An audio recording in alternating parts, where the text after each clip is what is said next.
All rise. District Court's now in session. Honorable Stephen W. Boyce, Judge presiding. Thank you. Please be seated.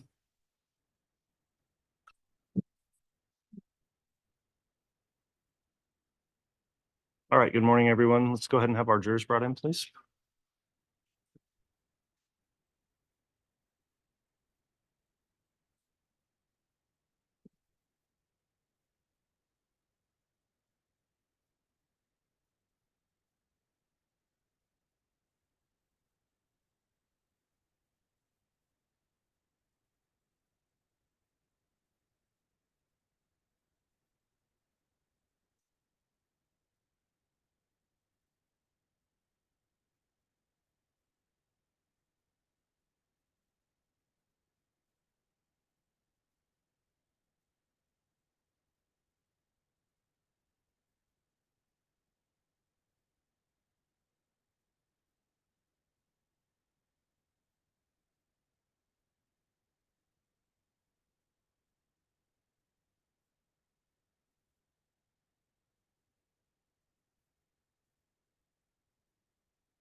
All right, please.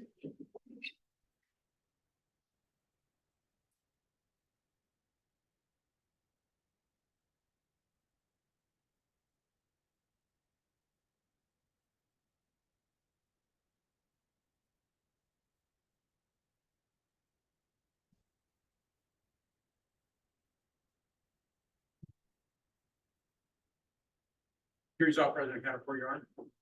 Thank you. Please be seated.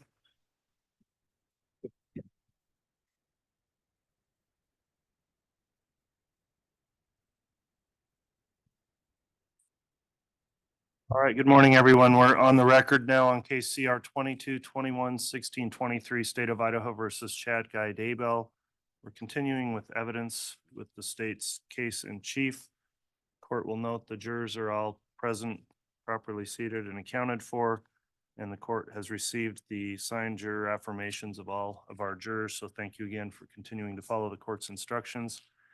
At this time, then, I understand the state will be calling another witness, and who is going to be examining the witness, and who will the witness be?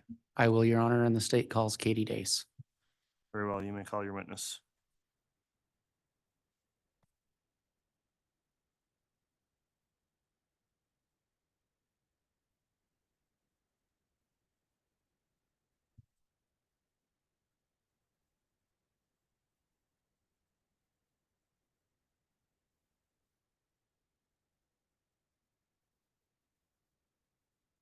You solemnly swear or affirm the testimony you're about to give will be the truth, the whole truth, and nothing but the truth, so help you God. Thank you.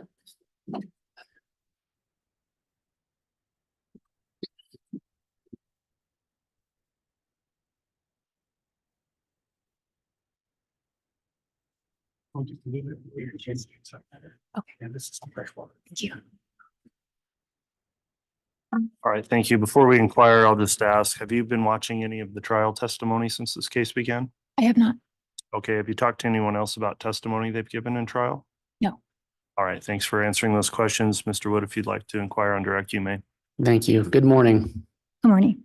Could you state your name and spell it for the record, please? My name is Catherine Dace, KATHERINE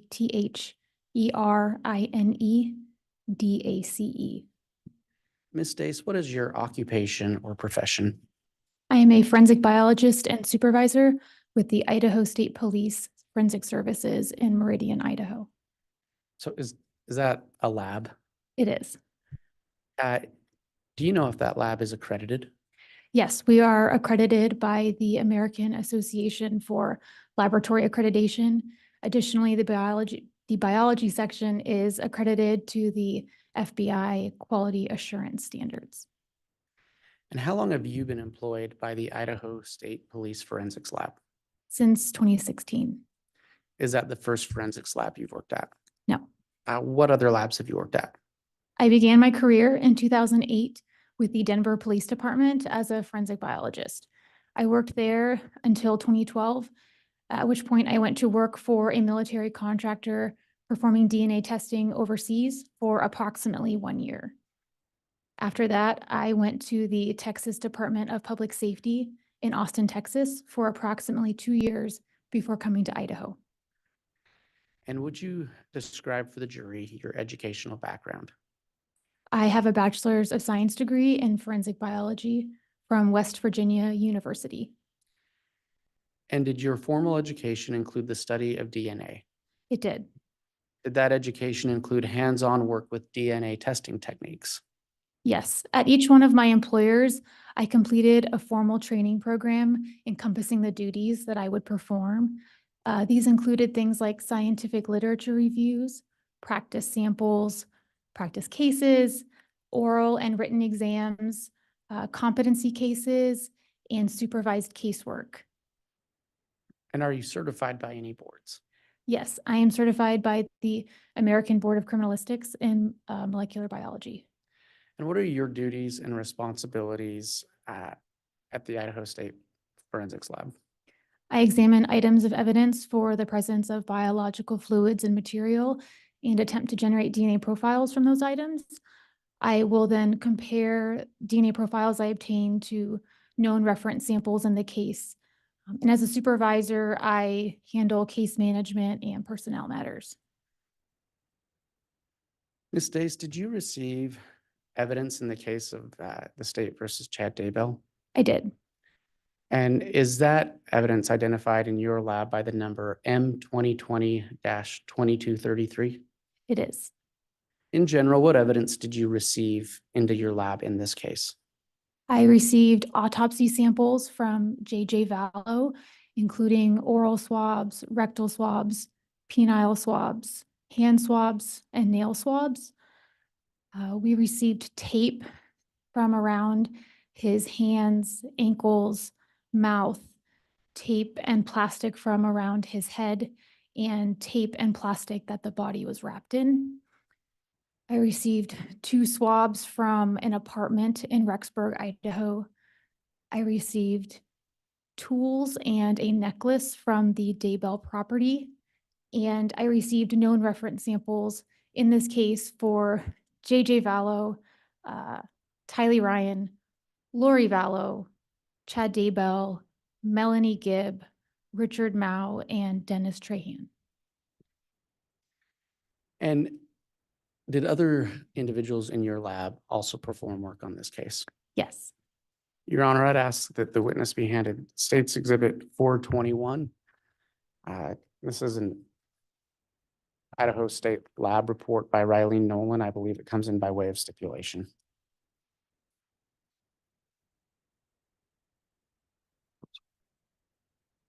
It's by stipulation, Judge. Very well. Exhibit 421, having been offered without objection, is admitted. Ms. Dace, can you just quickly review the first couple pages of that? And what is that? This is a DNA report written by our laboratory, Right. And who wrote that specific report? Riley Nowlin. And are you familiar with Riley? Yes, she is my supervisor and our laboratory manager. Right. And do you know what the purpose of that report was? This was parentage comparisons between samples from presumed to be J.J. Vallow and Tylee Ryan and Lori Vallow and J.J.'s father, Dennis Trahan. And Your Honor, may I publish that for the jury? Yes, you may.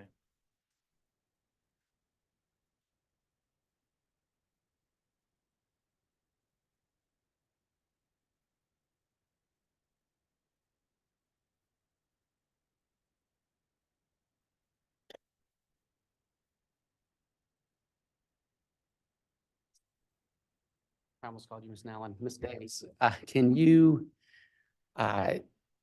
explain to the jury the evidence description, the items that were being tested in this specific report? There are molars presumed to be from Tylee Ryan.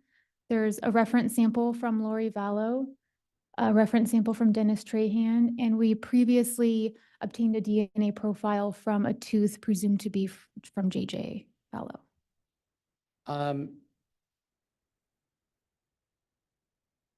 Can you just read into the record the conclusions and interpretations of that report? Yes.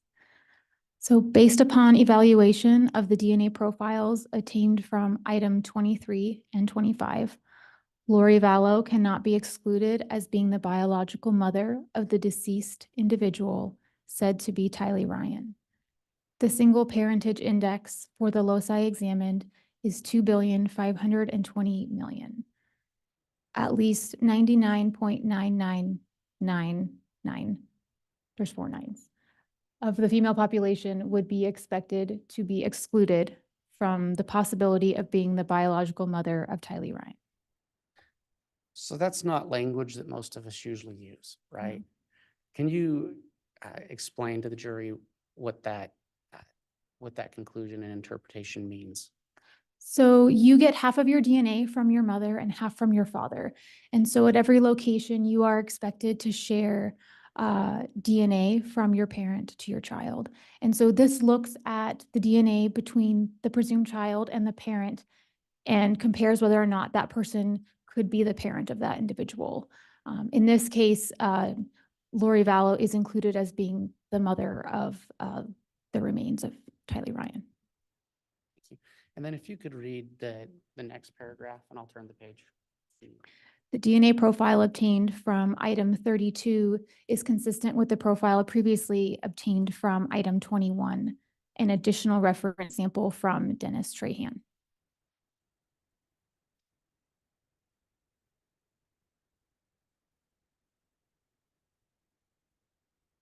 And if you could read that top. Based upon the evaluation of the DNA profile obtained from item 32, as well as the profile previously obtained from item 16.1, Dennis Trahan cannot be excluded as being the biological father of the deceased individual said to be Joshua J. Vallow. The single parentage index for the loci examined is 5,602,000. At least 99.9999 of the male population would be expected to be excluded from the possibility of being the biological father of Joshua J. Vallow. And again, because that's not language most of us use, can you just briefly explain what that said for the jury? It said that Dennis Trahan cannot be excluded as being the father of those remains. So he is included as being the biological father. Thank you. So Ms. Dace, we had, before we went over that lab report, talked about some of the items you received in this case. Did you mention receiving bags? Yes. Let's talk about those. What kind of bags were they? What did they look like? It was a white plastic, appeared to be a grocery bag from around the head, and there was tape on it. And then there were several black, what looked like black trash bags that were wrapped in tape that the body was wrapped in. However, those items, when we received them, had already been removed. So we received just the tape and the plastic separately. From those bags, were you ever able to locate or generate a DNA profile from any material located on those bags? So I did not do any DNA testing on the bags. I did do DNA testing on the tape. So I assisted Tara Martinez in collecting hairs and fibers from the tape. Most of the tape and plastic had decomposition fluid present. And so I tested those items for blood and they were positive. When examining the tape, I was looking for irregular edges that could indicate someone might have torn the tape with their teeth and left behind saliva. So I did swab a few of the tape ends, and then after latent print processing, I went back and swabbed areas of unidentifiable fingerprint ridge detail in an attempt to get a DNA profile. Were you able to generate any profiles? I obtained one DNA profile from the tape from JJ's hands, and it was consistent with him. JJ. You said that some of the fluid tested positive for blood. Yes. Is that accurate? And where was that located specifically? On all of the tape and the plastic. And did you do any DNA testing on that blood? No. Why not? It was presumed to be the victims.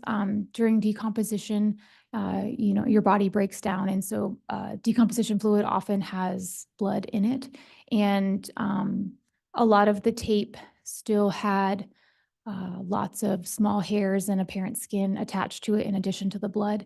And all of that would be expected to be JJ's DNA.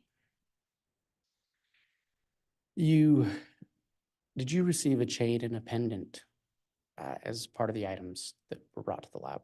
I did. Did you test those for the presence of blood? I did. It was negative. You mentioned some swabs from an apartment 175. Yes. Tell us what you did with those items. There was a swab from a knife blade and it was negative for blood. There was also a swab from a wall and it was very weakly positive for blood. And that would have been consumptive to test for DNA, so we did not perform DNA analysis. I want to talk to you about some of the tools you received. Do you recall in general which tools you received? Yes, I received 18 tools from a garage barn on the Daybell property. They included a post hole digger, a garden hoe, shovels, a pickaxe, axes, shears, and hand saws. Did you do any type of testing on any of those tools? Yes, they were requested for blood and human remains. So I did find quite a few small stains on handles of many of the tools that did test positive for blood. They were very small and would have been consumptive to test. So I did not perform DNA testing on those. On 4 of the tools, I located what I thought could be human remains, and I collected that material. I photographed it, and then I performed DNA testing on a portion of it.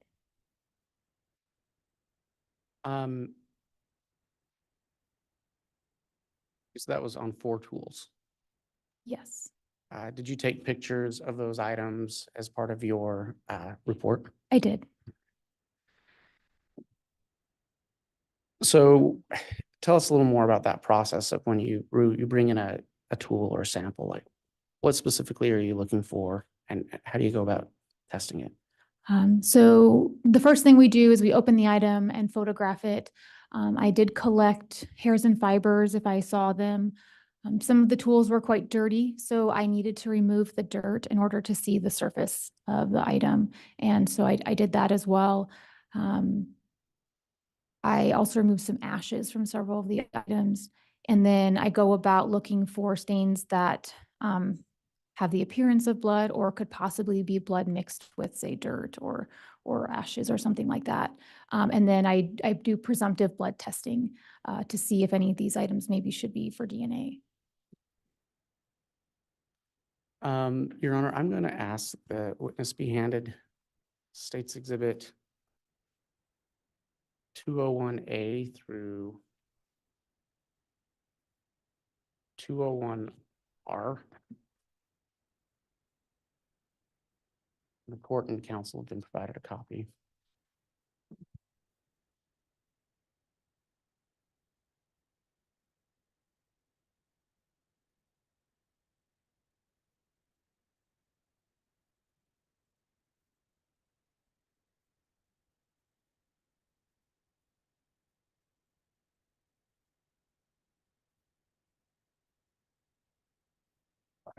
And on that exhibit, Mr. Wood, it appears that all of those letters are inclusive, A through R, correct? So I'll double check. Confirmed with my courtesy copies, just making sure none were removed out of the sequence. That should be accurate, Your Honor. Okay, thank you.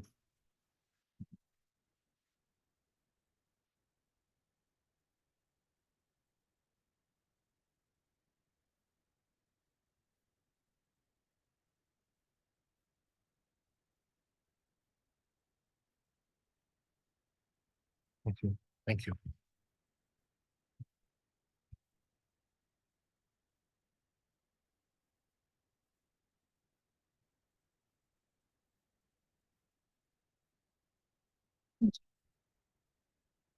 Ms. Stace, if you'll just take a second and review State's Exhibit 201 A through R, and let me know when you've had a chance to look at it.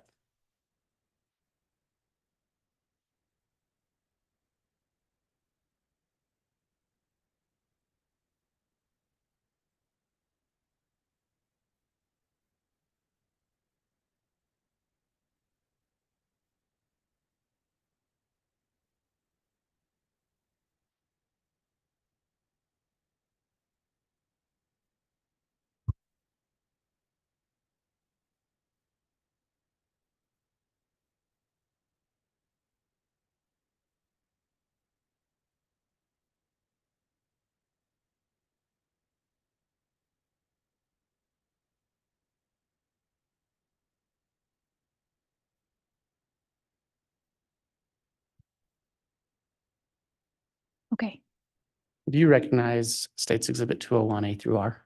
I do. What does that purport to be? These are photos I took during my examination of the tools and of hairs and fibers collected from the tape. And you said these are photos you took yourself. Yes, Now, some of these photos have markings on them. Are these markings that you placed on the photographs? yes, or the item itself, depending on what it was. And are those markings a part of your regular testing procedures? Yes, And are these pictures true and accurate copies of the photographs you took? they are. Your Honor, I'd ask that State's Exhibit 201 A through R be entered into evidence. No objection. Okay, exhibits 2201 A through R are all admitted.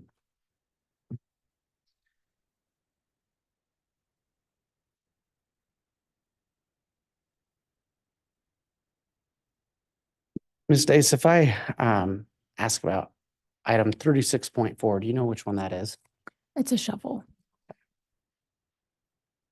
And is that a number that your lab assigned to that tool? Yes, item 36 was a collection of tools from the garage barn. Can you tell, well, Your Honor, I'd ask that I be allowed to publish. You may.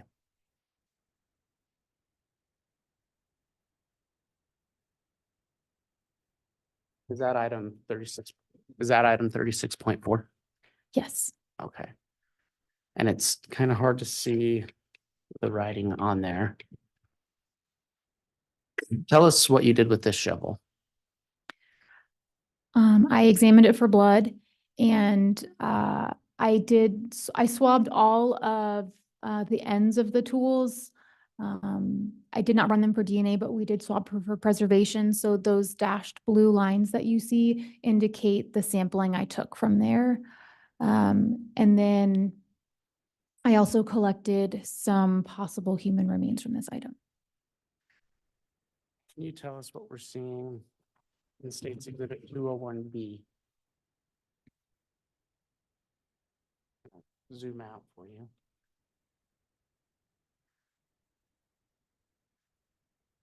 So the area on the right side of the photo was what I thought could be possible charred flesh.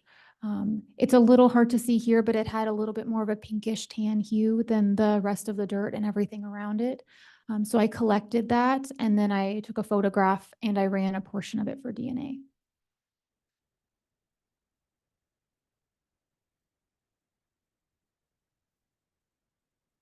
And what does the jury see in State's Exhibit 201C? This is a close-up of that material that I collected. And then the blue box indicates the portion of it that I ran for DNA. Were you able to generate a DNA profile from that material? I was not.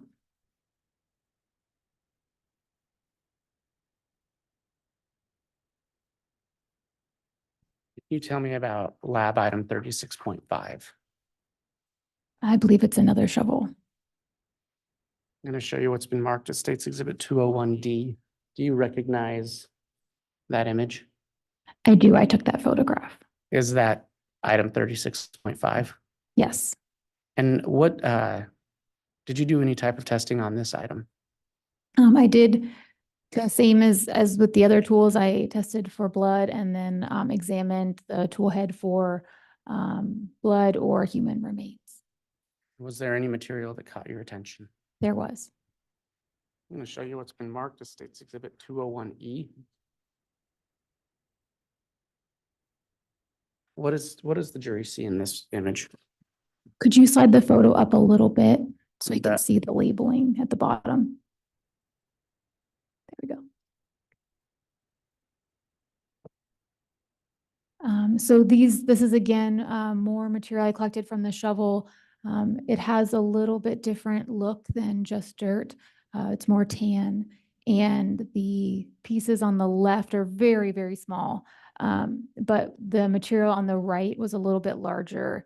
And so I did collect both of them. And the one on the right was what I selected for DNA. I'm going to show you what's been marked as State's Exhibit 201F. Do you recognize that image? I do. What is that? That is a close-up photograph of that material on the right of the shovel, and the blue box on the left indicates the area that I ran for DNA. And were you able to generate a profile? I was not.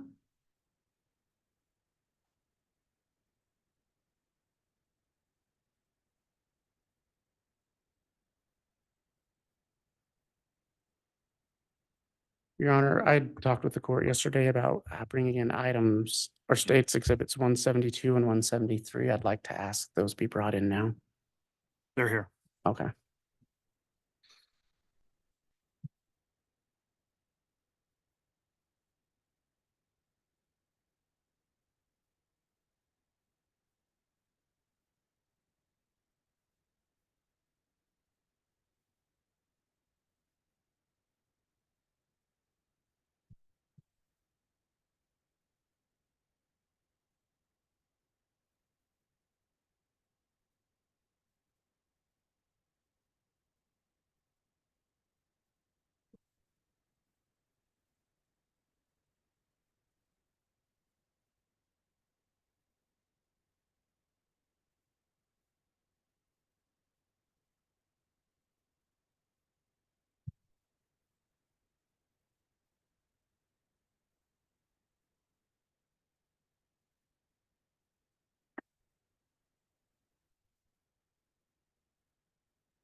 Your Honor, is there a handheld microphone? Yes. Thank you, Mr. Bailiff. Ms. Dace, if you could approach this table. Can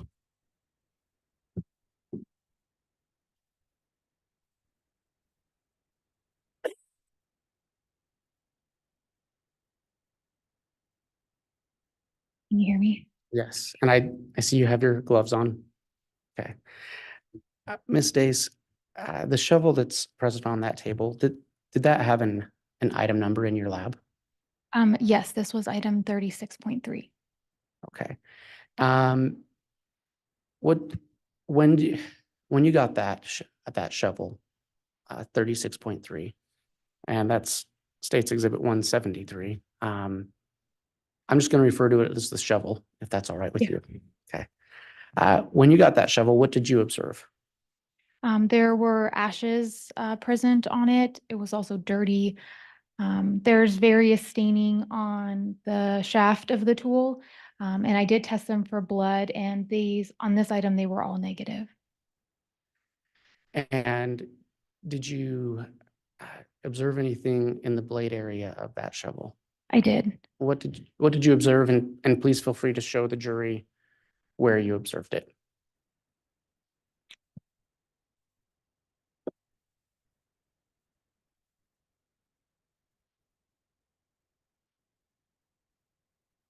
On the back of the shovel, there's a lip on the back edge, and there was some material adhered to the back of the lip that I thought could be human remains. And can you just point to where you thought it was? Right in the lip, right here. And did you do any testing on that material? I did. I performed DNA testing. And if you want to go ahead and have a seat, and we'll have you come down again in a minute.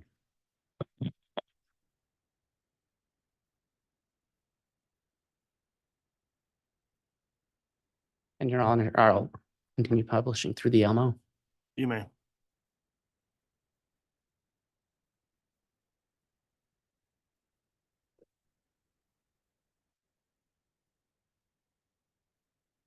Do you recognize, I apologize. This is State's Exhibit 201G. Do you recognize that item? I do. It's a picture of that shovel. The same shovel that we're looking at on this table? Yes. Okay.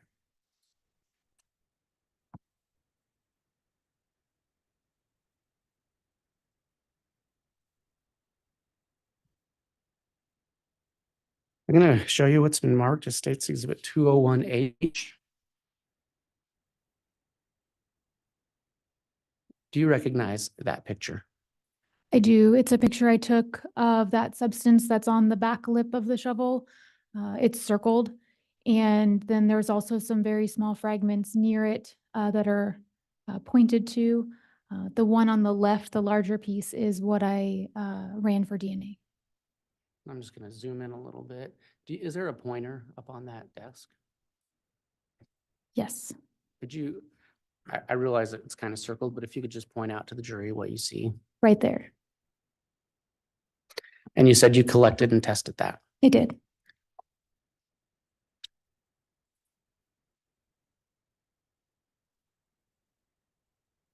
I'm going to show you what's been marked as 201I.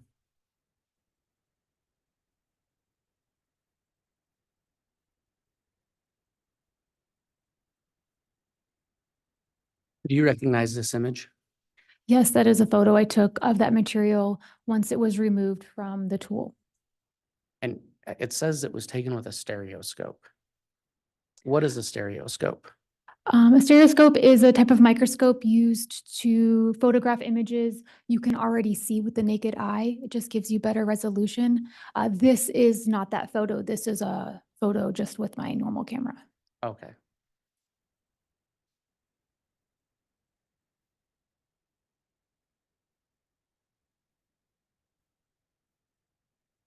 I'm going to show you what's been marked as State's Exhibit 201J. And what is that? This is the photograph under that stereoscope of the material, and the blue box on the left is the portion that I ran for DNA.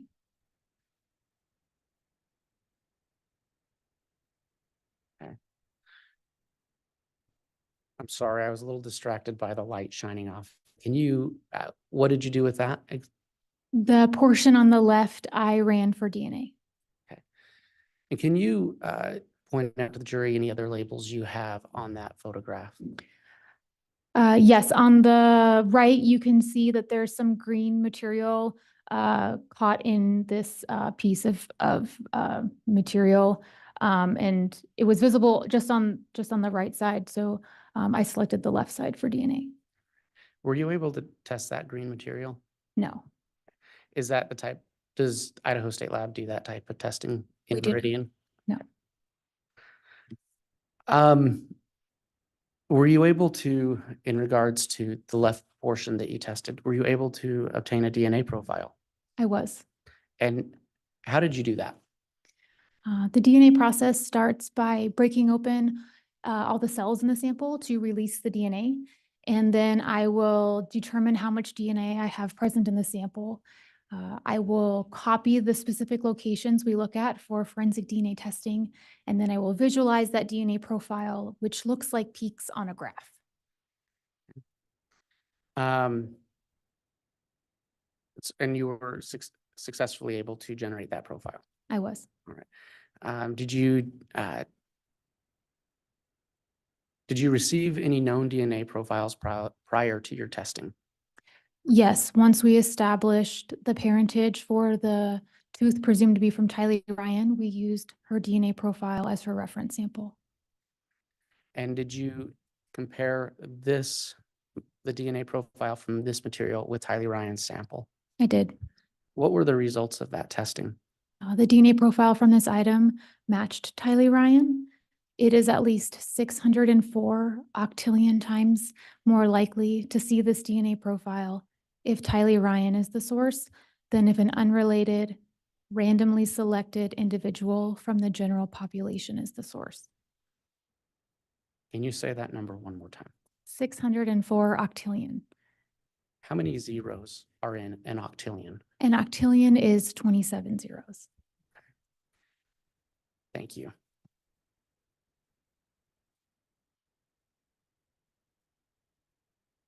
Ms. Dace, can you tell me about lab item 36.1? It is a pickaxe. Do you see that lab item in this room today? I do. All right, would you be willing to again approach this table? Yes.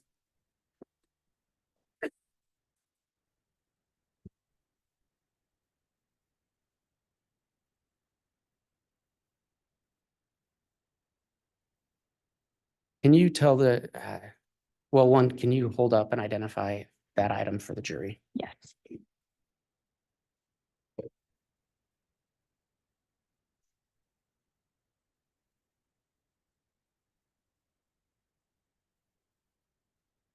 One side has labeling, and then one side has no stickers. I can't hear you. One side has labeling, and then the other side does not have any stickers. Ms. Dace, what, if anything, did you do with this pickaxe? Again, it's States Exhibit 172, lab number 36.1, and for clarity's sake, I will just refer to it as a pickaxe. What did you do with this pickaxe when you received it into your lab? I examined it for blood, and it did have some stains that tested positive for blood. I also examined the head of the tool, which was dirty, and I removed the dirt that was adhered to the surface. And underneath that dirt, I found what I thought could be ashes and human remains embedded in the eye of this pickaxe, which is right here. And I collected those, photographed them, and then I ran some of it for DNA. So when you received that item, it didn't look the same way it does today, correct? Correct. And you kind of described it, but if you could just describe what it looked like when you received it. All of these circles that you may see, I made those. So those were not there. And again, it was dirty. The blade had a fair amount of light brown dirt adhered. And so again, I had to remove it. I also ultimately swabbed the head of this item. So I have swabbed this whole area. So it's much less dirty than it was. There did appear to be some possible burn marks in the item as well, in addition to the burnt material that appeared to be inside the eye. And you can go back to the stand. Just really quick, I did want to point out there are 2 stains here on the pickaxe, and I did ultimately run those for DNA as well.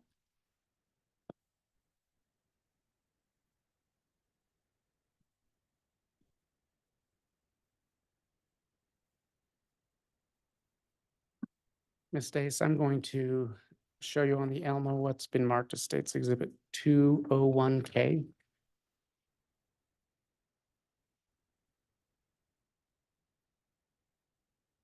Do you recognize that exhibit?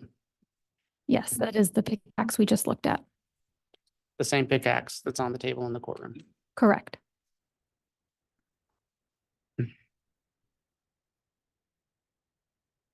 I'm going to show you what's been marked as 201L.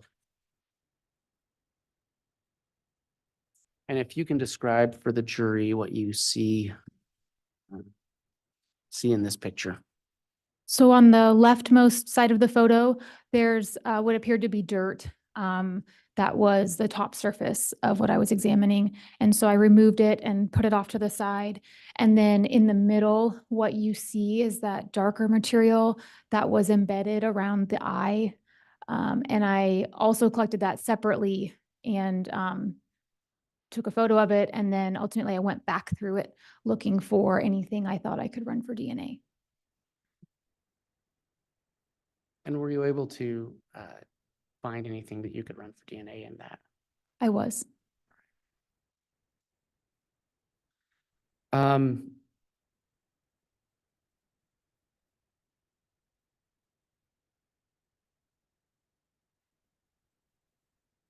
you to look at State's Exhibit 201M.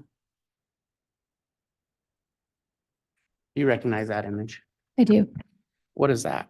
That is a photograph of some stains on the handle that tested positive for blood. Were those the two you pointed out to the jury? They were. I'm going to go a little bit out of order. I'm going to show you what's been marked as State's 201O. And if you can tell the jury what you observed in this image and what you were doing. So that is a photo of the tool once I removed that top layer of dirt, and I haven't removed the dark material from the eye. As you can see, it's all around the shaft, and it's a little hard to see because it's dark, but it's basically in between the metal and the shaft as well, and then it's adhered to the surface of it.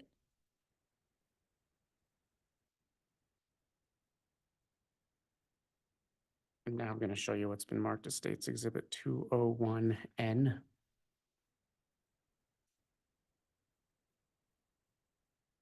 What is that? That is a photograph of some of the larger pieces of material that I removed from that dark pile of debris from the eye.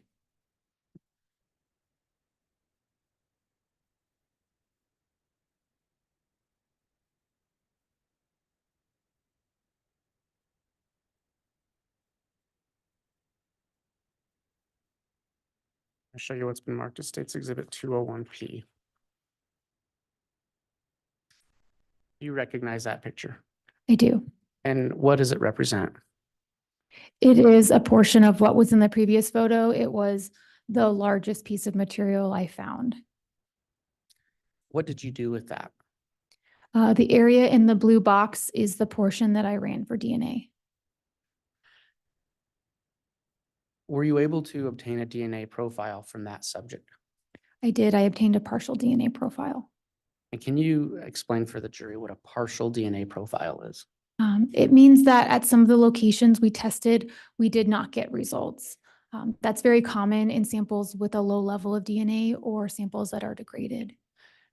And when you say degraded, what could cause degradation? Heat. So being subjected to a fire could cause that degradation. And when you obtain a partial DNA profile, are you still able to do a comparative analysis against a known profile? In this case, yes. Okay. Is it accepted in the scientific community to do a comparative analysis with a partial profile? Yes. What were the, and in this case, did you do that comparative analysis? I did. What did you compare it against? I compared it against the known reference samples I had in this case. And can you just remind the jury what those known reference samples were? At this time that I was doing this examination, I had a reference sample from J.J. Vallow, Tylee Ryan, Lori Vallow, and Chad Daybell. And from your comparative analysis, did you come to any conclusions? Yes, Tylee Ryan was a possible contributor to that partial DNA profile. It is at least 159 trillion times more likely to see this DNA profile if it originated from Tylee Ryan than if it originated from an unrelated, randomly selected individual from the general population. Okay. And again, that's kind of, for lack of a better word, scientific speaking, just from a layman's perspective, how would you describe that? So it means that all of the locations we tested where we had information, the peaks that were present were the same peaks that were present in Tylee Ryan's reference sample. Thank you. I'm going to go back to State's Exhibit 201M.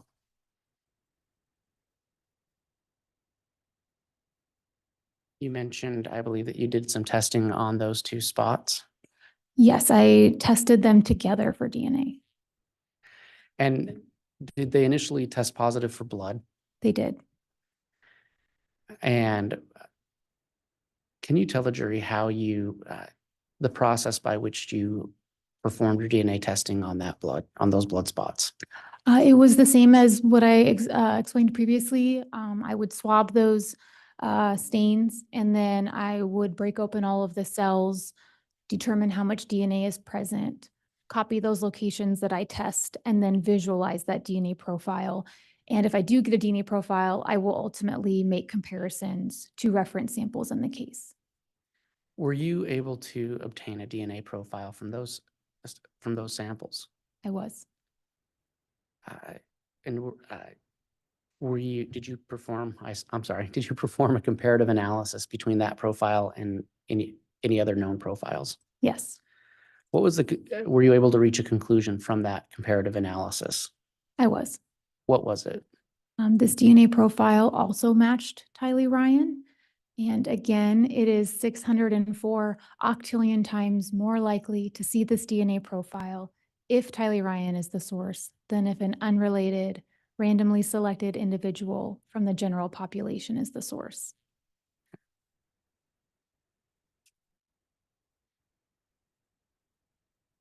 Ms. Stace, you spoke earlier about examining duct tape. I did. Is there a priority of different types of forensic testing for an item such as duct tape? For this case, given the amount of blood and decomposition fluid and skin that was present on quite a bit of the tape, it was going to be difficult to find foreign DNA. And so we did collect hairs and fibers, but ultimately we gave the preference or the priority to latent prints that could better establish a direct connection between the tape and the person who handled it. And you mentioned collecting hairs. Yes.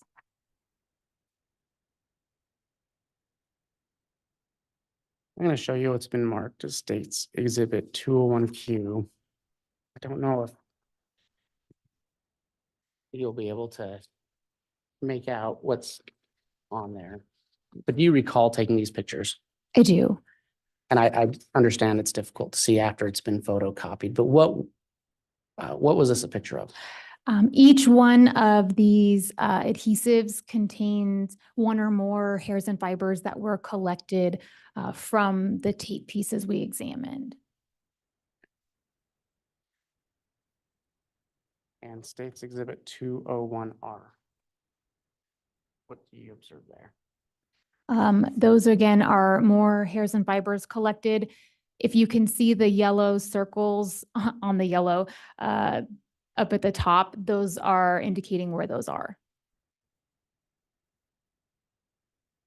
And are these some of the hairs that were collected from the tape and plastic that was wrapped around JJ? Yes. Did you attempt to obtain DNA profiles from any hairs in this case? Yes, we ran several hairs for DNA. Were you able to generate any profiles? No. And so if you don't have a profile, you can't compare it to a known profile, correct? Correct.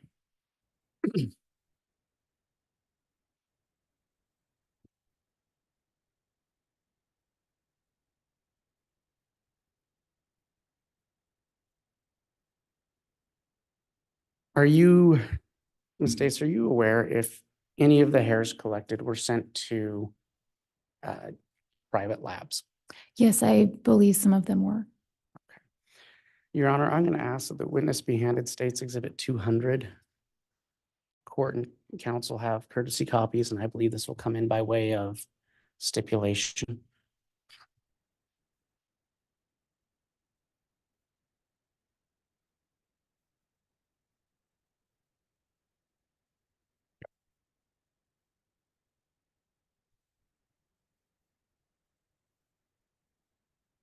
Okay, exhibit 200's been offered. Is there any objection from the defense to admitting it?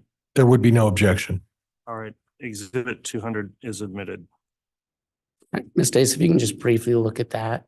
Are you familiar with that document? I am. What is it? This is a report from Bodie Technology, which is a laboratory in Virginia.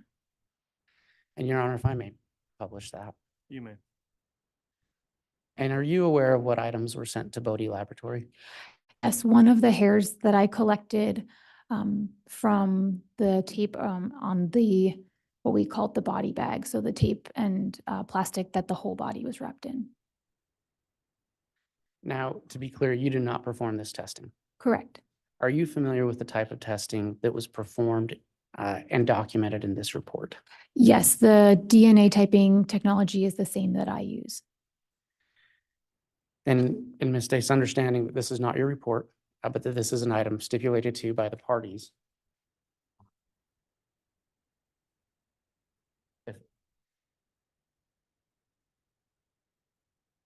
you could just briefly at the top up here, describe the item numbers that were sent. S25, which is a DNA extraction of the known reference sample of Lori Vallow. V23, which is the DNA extraction sample for Tylee Ryan. And item 46, which appears to be the reference DNA extraction of Melanie Gibb. And I'm going to point your attention to here where it says STR processing results, conclusions and statistics. Could you, and I will make that a little bigger for you. If you could just read that into the record. DNA profiles were provided for the following samples: S25, Lori Vallow, Daybell, V23, Tylee Ryan, and 46, Melanie Gibb. And if you'd read the next couple paragraphs there. The partial DNA profile obtained from sample CCB 2235-0241-E-01 is consistent with a female contributor, female 1. This partial DNA profile matches the DNA profile provided by Lori Vallow Daybell. The probability of randomly selecting an unrelated individual with this partial DNA profile is at least 1 in 71 billion in the US population. I'm not going to ask you to read the rest of that. So this was, to your knowledge, a hair collected from black bags wrapped around JJ Vallow? Yes, it is given the item number 11.16.8B. That is the piece of tape labeled number 8 by our laboratory, and that was one of the hairs from that tape. Okay, so from the tape on the black bags? Yes, Okay. And from your understanding of this report, they tested it against Tylee Ryan, Lori Vallow, and Melanie Gibb, correct. and it matched for Lori Vallow. Yes, as a partial DNA profile.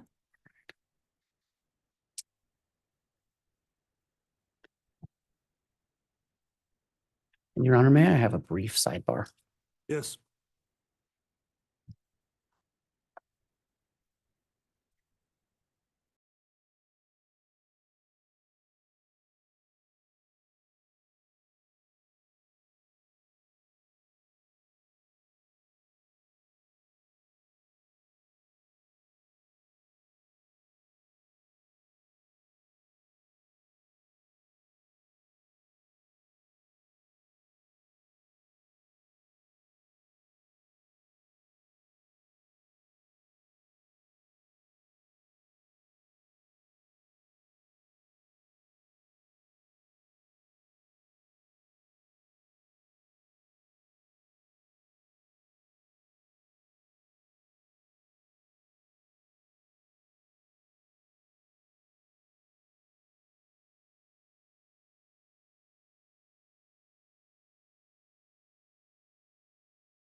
Your Honor, at this time, the state has no further questions. All right. Once you're ready, counsel, cross-examination, Mr. Pryor.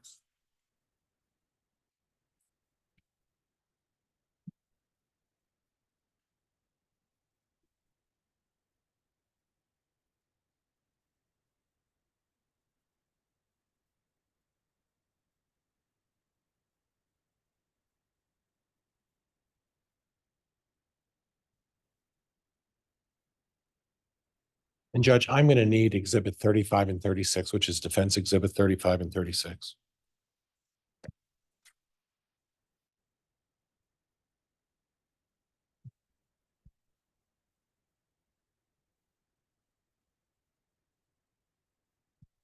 Okay, we'll get those for you. In addition, Judge, I'm going to move for Defense Exhibit 48, which represents the Bode Laboratory report. My understanding is this is being, there's a stipulation regarding the admission of Exhibit 48. It's been previously provided to the state. Any objection on 48? State doesn't have an objection to the Bode lab report coming in. I do believe we've already just admitted it, though. So I don't know if we want two identical exhibits with different numbers. Okay, And I'll we just do leave that have to the the court. Bode Technology Laboratory report, 3 pages, that's already states Exhibit 200. Yes, Is that the same thing as Exhibit 48? from my understanding, it is, unless it's, Judge, my recollection was that it was a little longer than that. I'm going to need my computer, Judge. May I have permission to approach my desk over there? Yes, and we'll also let you review Exhibit 200, because if they are exactly the same, then we don't need cumulative identical exhibits.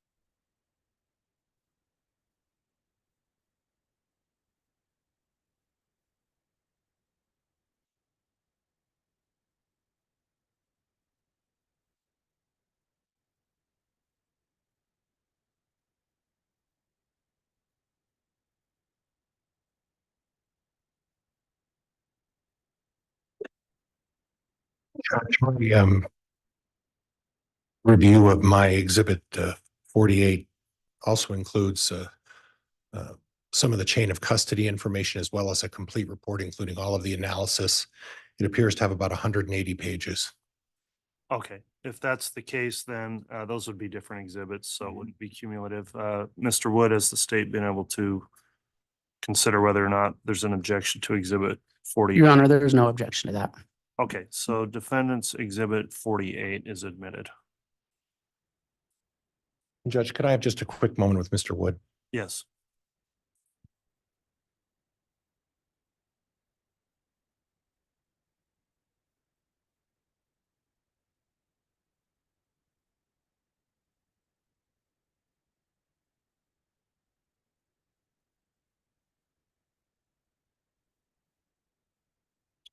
Judge, in addition, defense has an Exhibit 49, which is an Astria report.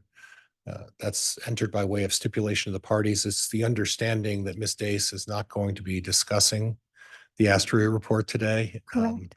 However, we are agreeing to enter that report with further discussion on that report potentially in the future. And Your Honor, the state's position is we're not going to object today to that. However, at some point, if there is not someone qualified to speak to it, we would renew an objection. Okay, at this point, although there's a stipulation, if this witness has nothing to say about the report and where it is a technical report, I'm going to deny admitting it at this time without prejudice to renew an offer to readmit it if someone's qualified to discuss what it means. So Exhibit 49 is not admitted at this time.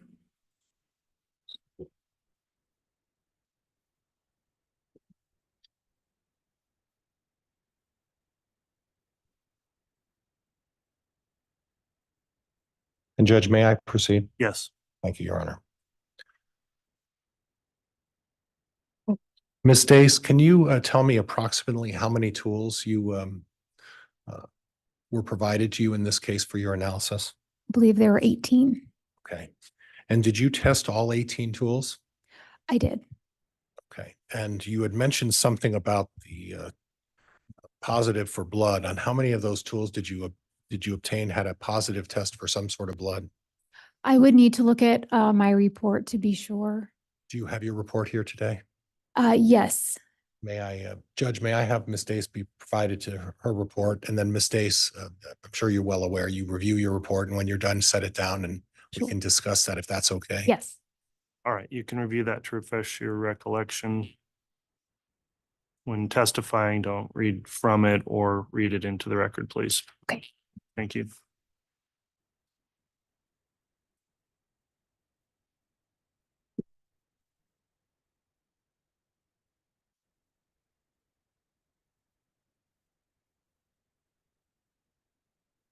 I'm finished.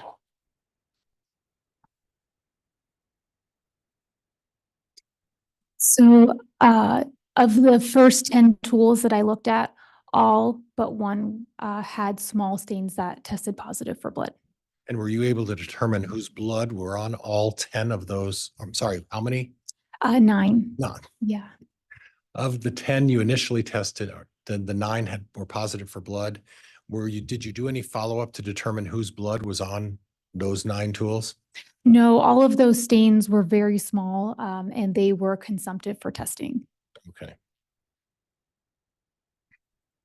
Now you mentioned that your occupation obviously is to do DNA analysis of things for the state police. Is that right? Yes, our laboratory serves all Idaho law enforcement agencies and prosecutors' offices and public defenders' offices. Okay. And can you talk to me a little bit about the manner in which DNA can be in terms of how DNA gets on various tools?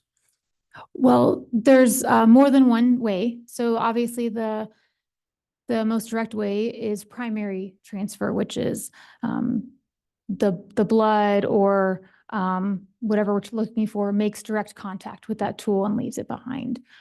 There's also what's called secondary transfer, which is if the blood was on something else and then it touched another object, it could potentially transfer. Dried staining is much harder to transfer, but when it comes to things like handler or touch DNA, that can be more common. And that's not the only limitation on DNA. DNA can be placed on an item by way of something like sweat. Oh, yes, yes. So there's different ways to leave DNA. Obviously, the major fluids are blood, semen, saliva. There's urine, hair, as we talked about, and then also what we would call wearer DNA or handler DNA. So I'm leaving behind DNA on my suit jacket right now from wearing it, from sweat and just skin cells, or the gloves I was wearing earlier, my DNA is likely now on the inside from wearing them. So in any situation, such as the pen that I'm holding right now, when I set this down and someone were to take this, there's a strong likelihood that my DNA would be on this pen. Yes, it's possible. And that would be in the way of skin cells. Yes, It could be by way of perspiration. correct. It could be by way of just my breathing. And please forgive me if I spit or if there's some sort of air fluid that comes out. My DNA could be found on that as well by way of me just simply breathing on this pen, correct? Yes. Okay. And the second set of tools, you said the first 10, then how many did you look at after that? It would have been 8. Okay, and on the 8 of those 8 remaining, we've already talked about the first 10 and the 9 of them had blood stains on them, right? And potential blood stains. Okay. And then of the remaining 8, how many of those had any indications of DNA on them? None. Okay. And on all of these 18 tools, did you examine all 18 tools? I did. Okay. On any of these 18 tools, Well, let me preface it with this.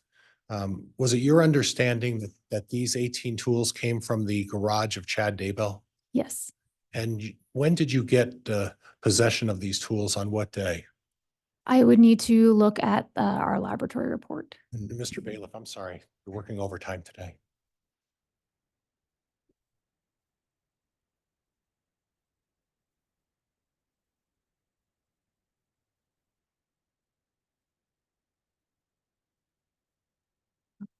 The first 10 were obtained on July 30th. And then the second Um, second set of 8, Yes. excuse me. sorry.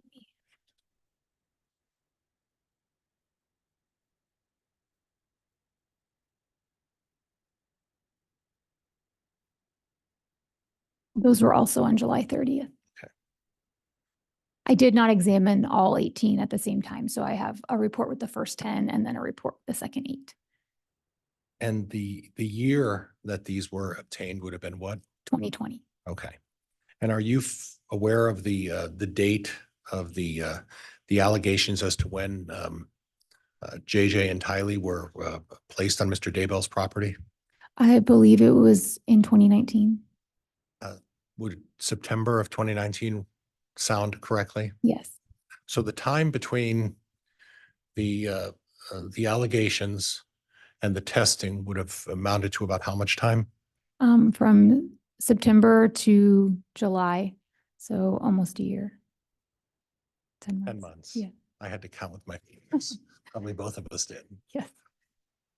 Okay. And in the interim between September and July, well, actually before September, we don't know who had contact with those tools, do we? No, We don't know how that DNA got on those tools, do we? I do not. What we know is that they were found in Mr. Daybell's garage, correct? That's correct. So the presumption is that at least in part, being on Mr. Daybell's property, they may have been the ownership of Mr. Daybell, correct? Yes. Okay.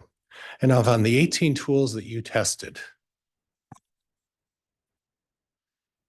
how many of those had Mr. Daybell's DNA on them?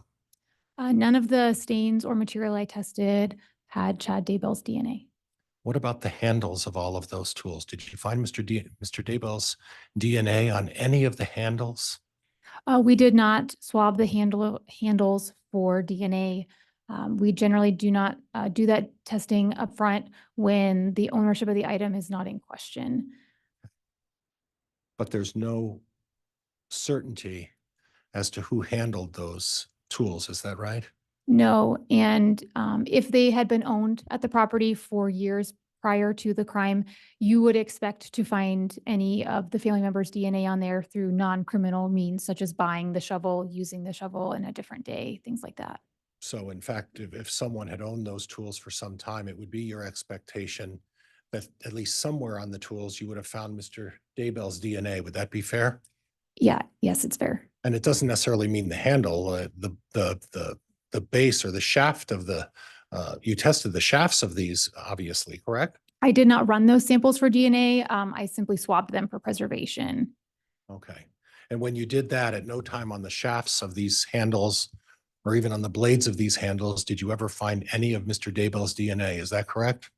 I did not run those samples for DNA, but nothing I did run for DNA had Chad Daybell's DNA on it. Okay.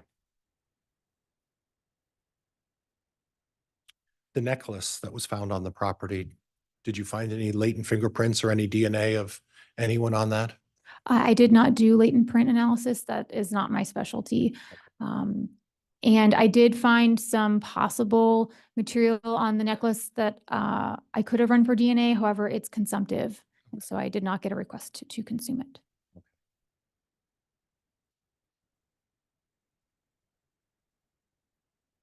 And Judge, I previously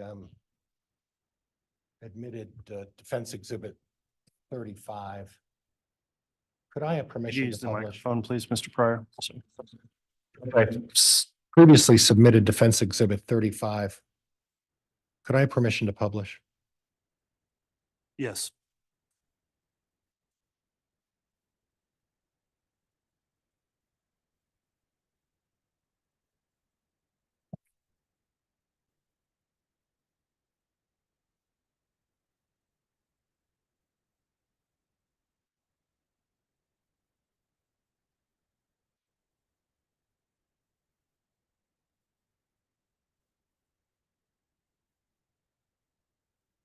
Ms. Stace, I don't know if you can see that or not.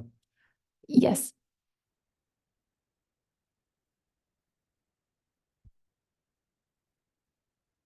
Do you recognize any of those tools?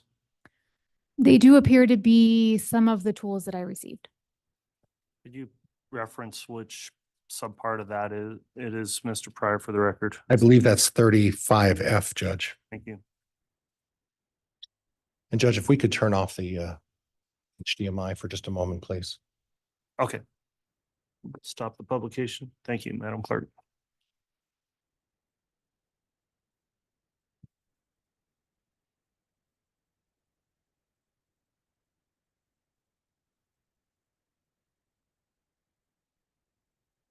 Judge, again, if we could publish again, please. Yes, you can publish, and if it's different than 35F, explain what it is, please. And again, do you recognize any of these tools as well? Yes, some of them appear to be the tools that I received.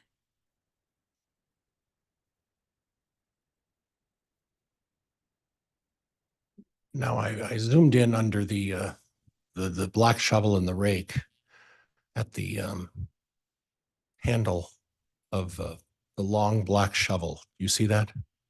The snow shovel? Under the snow shovel and the hard rake, there is a gray handled or a brown wood handled shovel. There's a shovel with black, which is black on it, and then the yellow one, and the one in between the yellow and the brown handled shovel. Do you see that one? Yes, I do. Can you take a close look at that shovel for me? I believe it is one of the tools that I received. Okay, and then down at the bottom of the black, I'm detecting a certain substance on that. Do you see that, or some sort of different coloring? Do you see that? The off-white type staining? The off-white texture on the black handle. Do you see that? Yes. Okay, okay. Judge, we can, Which is that, Mr. Pryor? Judge, this is 35I, 35I, Judge. All right, thank you. And Judge, can we stop publication at this point? Yes.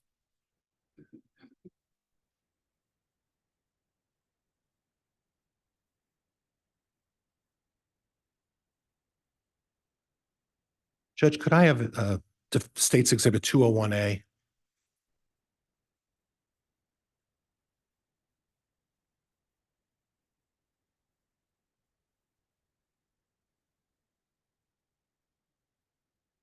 Okay.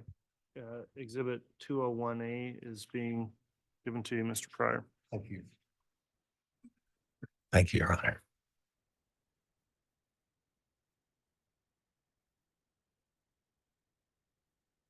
We could use the Elmo, Judge.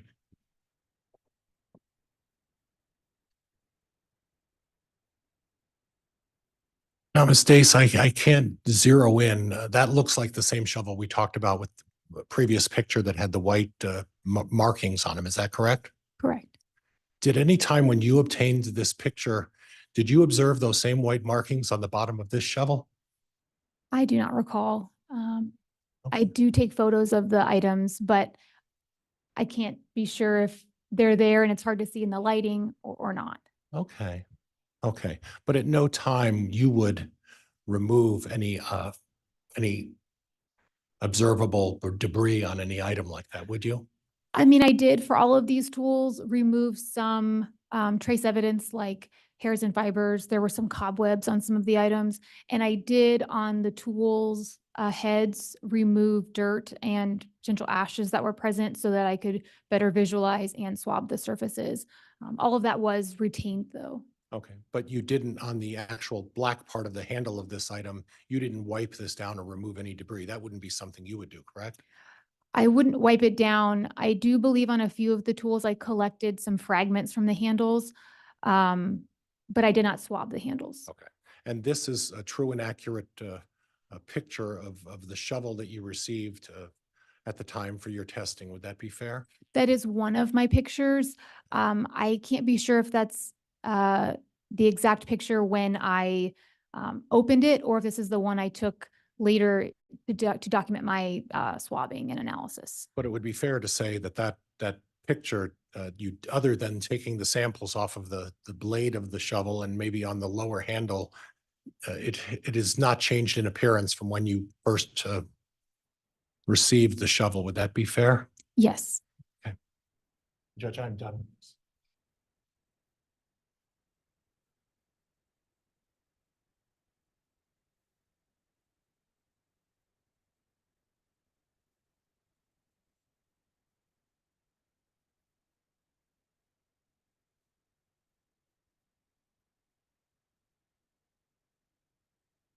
When you were conducting your investigation of the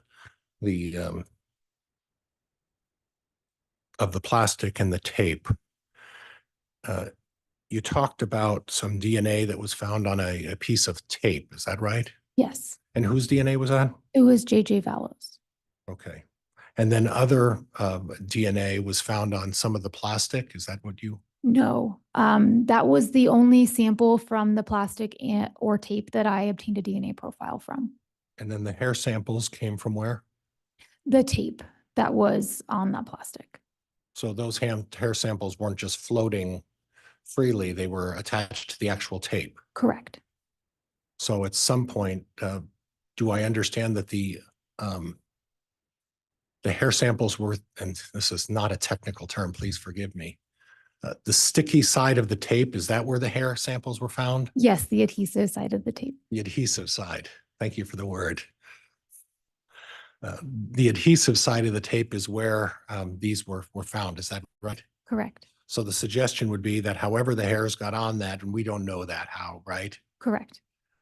At least the adhesive side was in a position where the hairs could come in contact with the adhesive and stick to the adhesive. Would that be fair? Yes. Okay. And again, how many hair samples did you gather? I am not sure. There are a lot. Okay. Would you need to be able to refresh your recollection with your notes?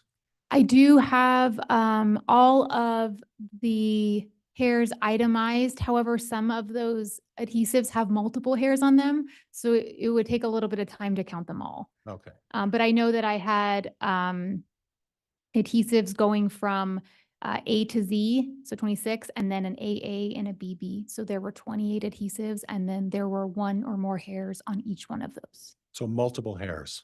Yes, multiple hairs and fibers, and multiple hairs that we determined could be possibly tested for DNA. Okay. And those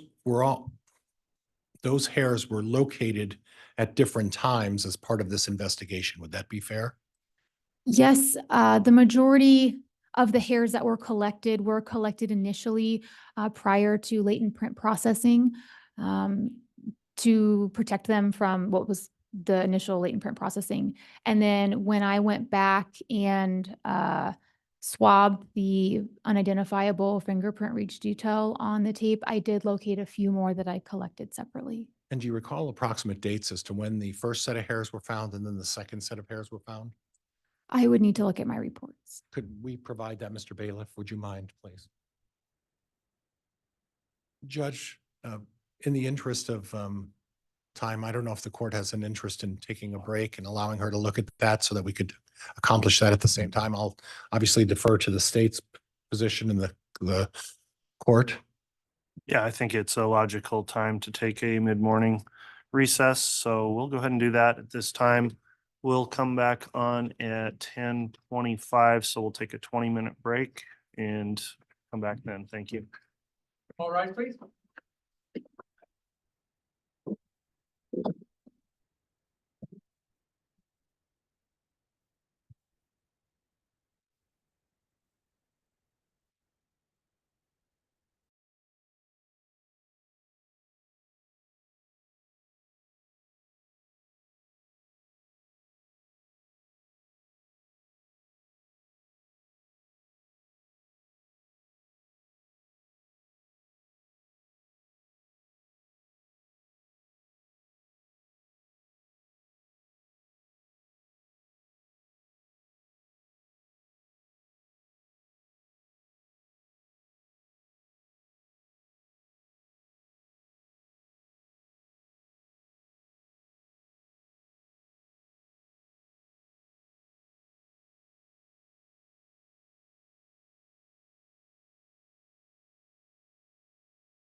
All rise.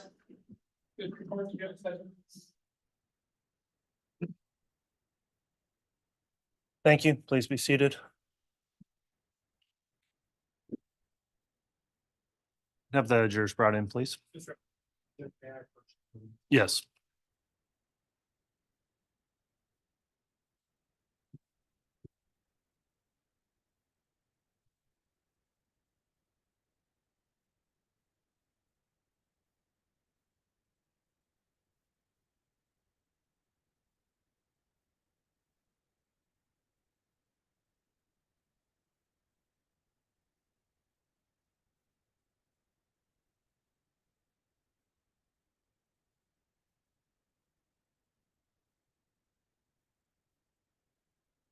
All right, please.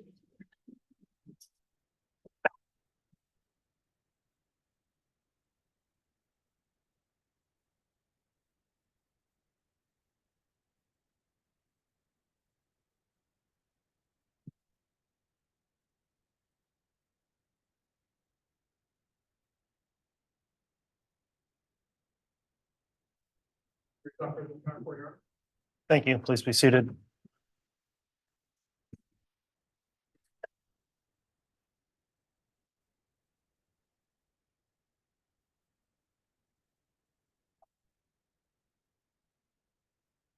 All right, Mr. Pryor, if you'd like to continue with cross, we're back on the record on CR 22-21-1623, State of Idaho versus Chat Guy Daybell after the mid-morning break, and you may continue with your cross. And Judge, can I have the last question read back to me, please?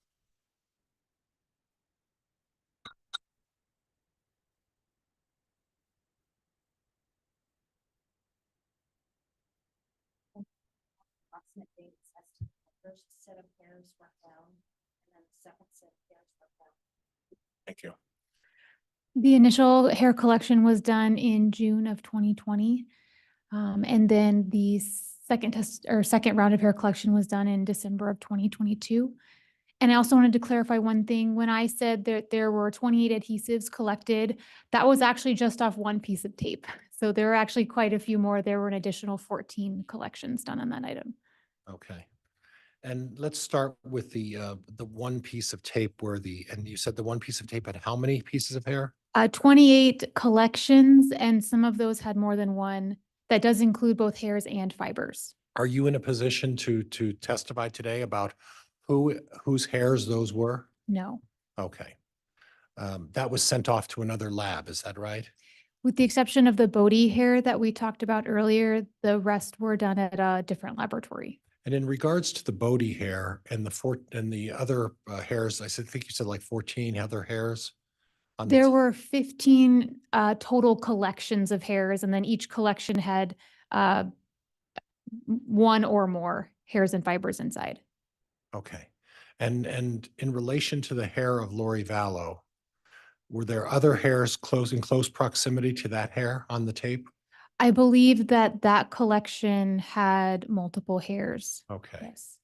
And I talked about this a little bit before, but that the adhesive side, and thank you, the adhesive side is how you noted those hairs. So the adhesive side was pulled out and you found the hairs on the adhesive side, correct? Correct. And the presumption is that at some point the adhesive side was down as part of the wrapping around JJ, right? Yes. Okay. Okay. And then you mentioned the second set of hairs, and those were in December of 2022? Yes, that was after the tape had been processed for latent prints, and I was swabbing that unidentifiable ridge detail. There were just a few more that I found still embedded in the tape. And when you say a few more, how many are we talking about? I would need to refer to my notes, Okay. less than 20. Okay. And at some point, is it your understanding, caught myself, is it your understanding that it's possible to obtain DNA from hair samples?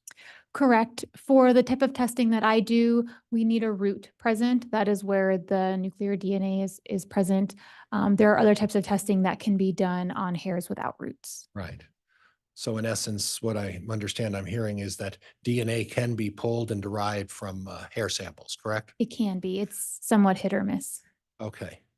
And, but as far as the, the, the latent prints, did you do DNA testing on those latent prints as well? I did. And again, only one of those had a DNA profile, and that was consistent with JJ Vallow. Okay. And that was from the tape from his hands. Okay. Now you talked about originally, you spoke of the various ways that DNA can be found on some of these tools, correct? Yes.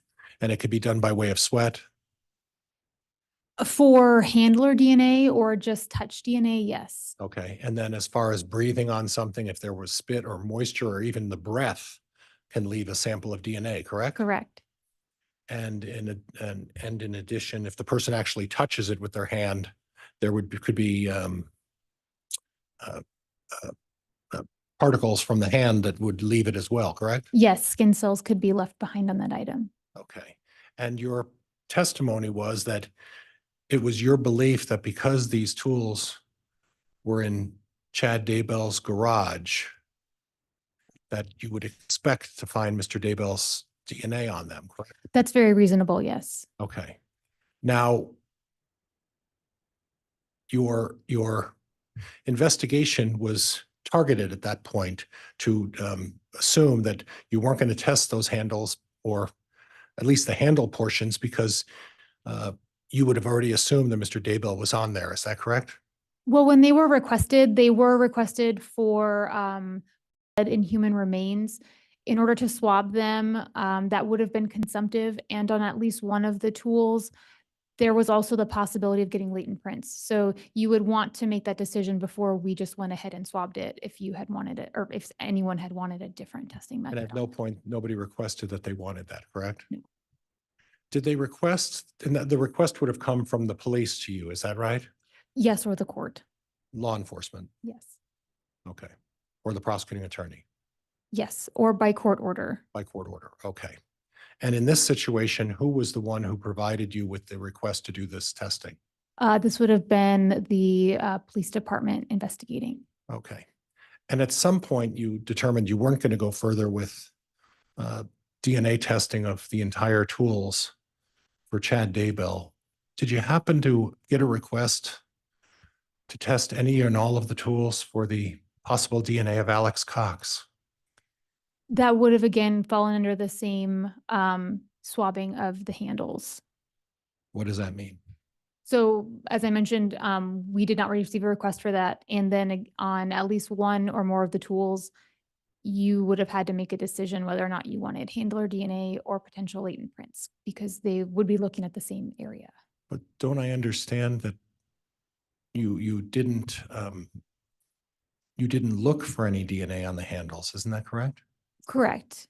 Again, swabbing it on an item that maybe could have latents would destroy the latent print. So we were under some guidelines not to consume evidence during portions of the investigation. And so that decision was made not to potentially damage evidence. Okay. And you're not aware, it's not your department to determine whether there were latent prints on the handles of these tools, right?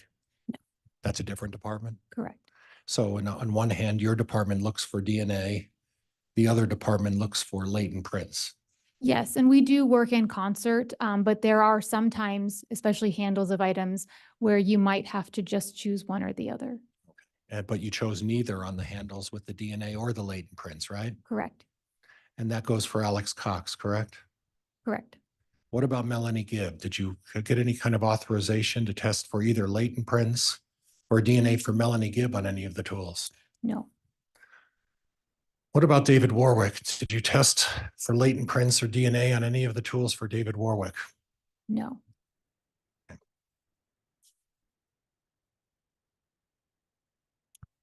What about for Lori Vallow? Did you test for DNA or latent prints on any of the handles of the tools for Lori Vallow?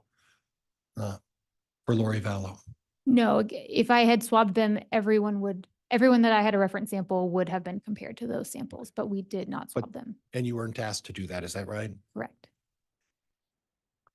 Now, I want to touch a little bit about soil. and DNA. And you're smiling. Do you know where I'm going? No. Okay. That's why you're smiling. Okay.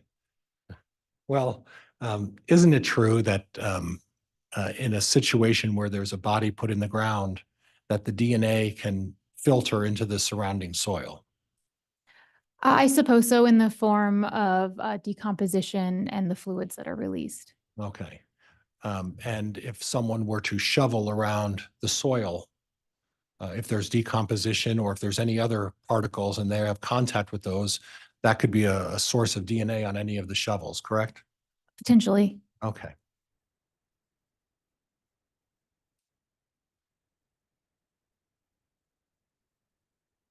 Can you tell me the date and time that the DNA and latent prints that you found were placed on those, or were found, or strike that, Judge, I apologize.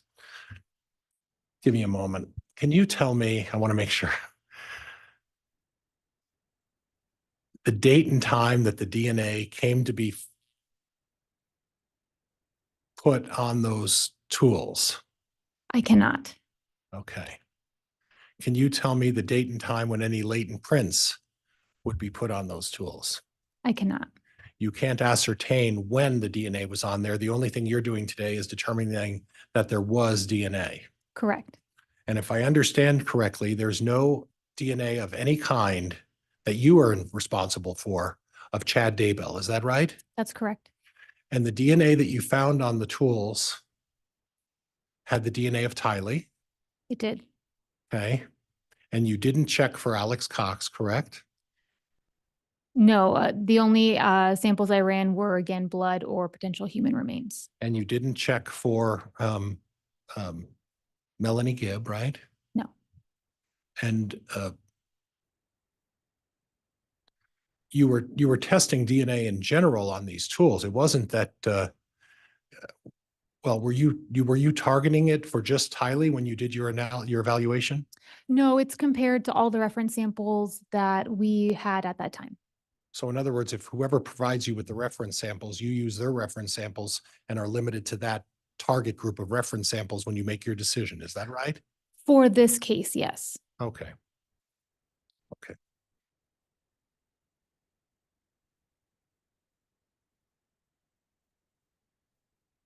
And as far as other DNA found in the way of a hair sample, Lori Vallow was the only other identification that you made at this point, correct? That identification was made by Bodie Labs. Okay. And then the additional hairs that were sent off, that's for a future time potentially, correct? I did not send those out. I simply collected them and then they were ultimately returned to the agency. Okay. Okay. All right. Okay, Judge, I don't think I have anything else. All right, that'll conclude cross-examination then. Redirect.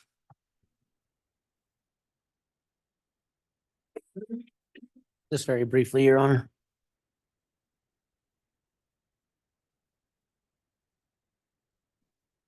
Ms. Stace, in some of the questions you just answered, you mentioned consumptive testing. Yes. What does it mean when you say consumptive testing? It means that in order to obtain a DNA profile, we would need to use the entire sample. So on a very small blood stain or the root of a hair, you would only get one try at it. Is it fair to say that one of your guidelines is you generally try to preserve evidence as much as possible? That's leading. Overruled. Yes, it is our policy to receive permission to consume evidence in cases. And you were asked about the amount of DNA testing you do, or you did in this case. Have you ever been on a case where you tested every single possible DNA sample? In general, on a big case, no. I mean, there's sometimes where there's only one in a small case, but in a large case, no. It is our policy that we test to answer questions and then do our best not to overly consume evidence, just to test more of the same thing. And you were asked about testing against Melanie Gibb. You did see that Bodie lab report, correct? I did. And was Melanie Gibb one of the test subjects in that? She was. Your Honor, I have no further questions. Judge, I'd like some follow-up based on the Your Honor, I didn't go anywhere that he didn't go and cross. Yeah, I agree. There's no recross on that narrow redirect, so that'll conclude the testimony of Ms. Dace. Is the state intending to keep her under subpoena or recall her?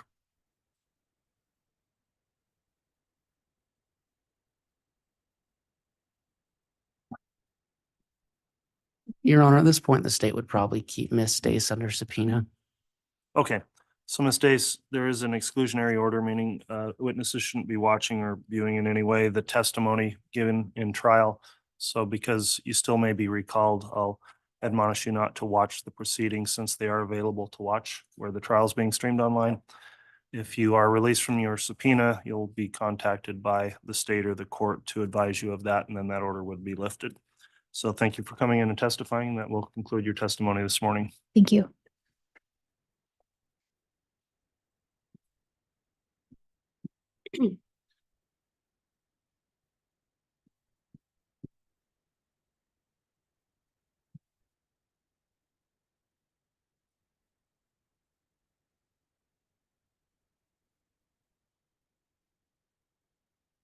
All right, if the state would like to call its next witness, you may.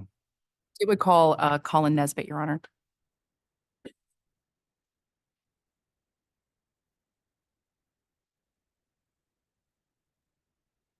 Okay, yeah.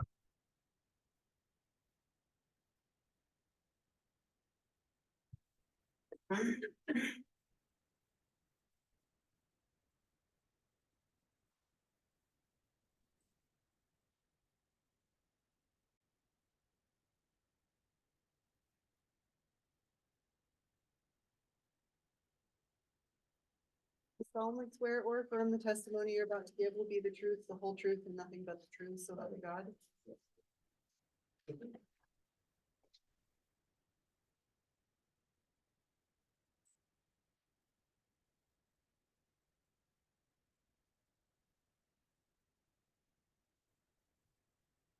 Okay, thank you.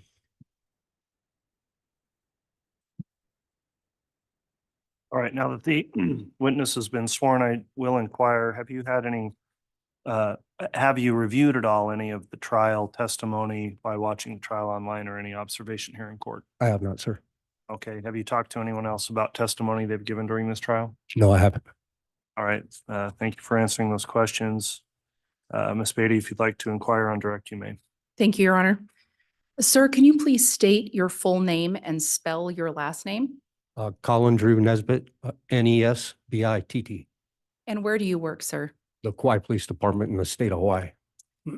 How long have you worked with the Kauai Police Department? A little more than 17 years. And have you been in law enforcement for 17 years, or did you work in a law enforcement position prior to that? No, that's it. What exactly is your job title at the Kauai Police Department? I'm currently a sergeant assigned to the Patrol Services Bureau. All right. And prior to being a sergeant for patrol services, what was your title? I was a detective. Were you a detective for the Kauai Police Department in 2020? Yes, I was. What type of training and experience did you have to assist you in your duties as a detective? I've had roughly 790 hours of basic academy training. And then I've had about 500 additional hours in major crimes. And what exactly were your job duties as a detective in 2020? I was assigned to the major crimes unit, so we handled death investigations, sex assaults, and violent crimes. On January of 25th of 2020, did you have occasion to come into contact with two individuals named Lori Vallow and Chad Daybell? Yes, I did. Why did you come into contact with those two individuals on January 25th of 2020? We were assisting Rexburg Police Department with serving a legal document for Order of Protection Act. Can you describe what that legal document, the significance of that legal document? What was that legal document? It was ordering Lori Vallow to bring the JJ Vallow and Tylee Ryan back to the Department of Health in Idaho. And you made contact with Lori Vallow and Chad Daybell that day? Yes, I did. Where was this contact? It was at 4141 Queen Emma Street in Princeville, Hawaii, and they were in the swimming pool area. It's a condo complex. Okay. And approximately what time was this? It was served at 2:39 PM. And when these papers were served, who was with you? Detective Chad Cataluna and Lieutenant Christopher Collier. And did somebody record the interaction that you had with Chad Daybell and Lori Vallow that day? Yes, ma'am. Who was that? Lieutenant Christopher Collier. May I have the witness handed what's been marked as State's Exhibit 205? I also have a courtesy copy for the court, and I previously provided a copy to defense counsel yesterday. And the one with the initials goes to the witness. Thank you.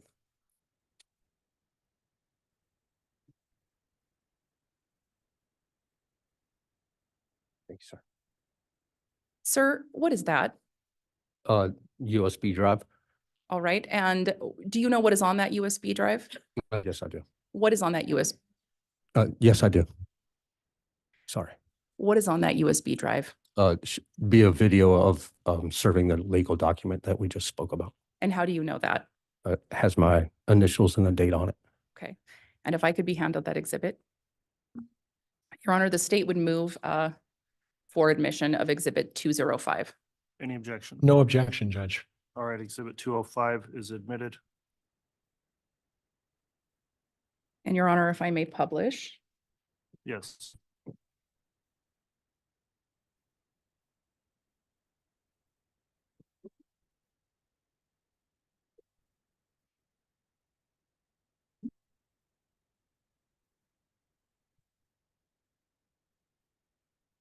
Right.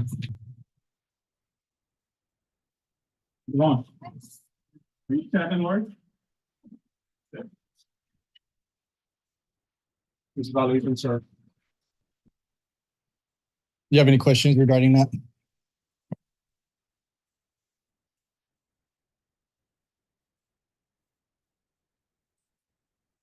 So it is 14:39 hours on January 25th.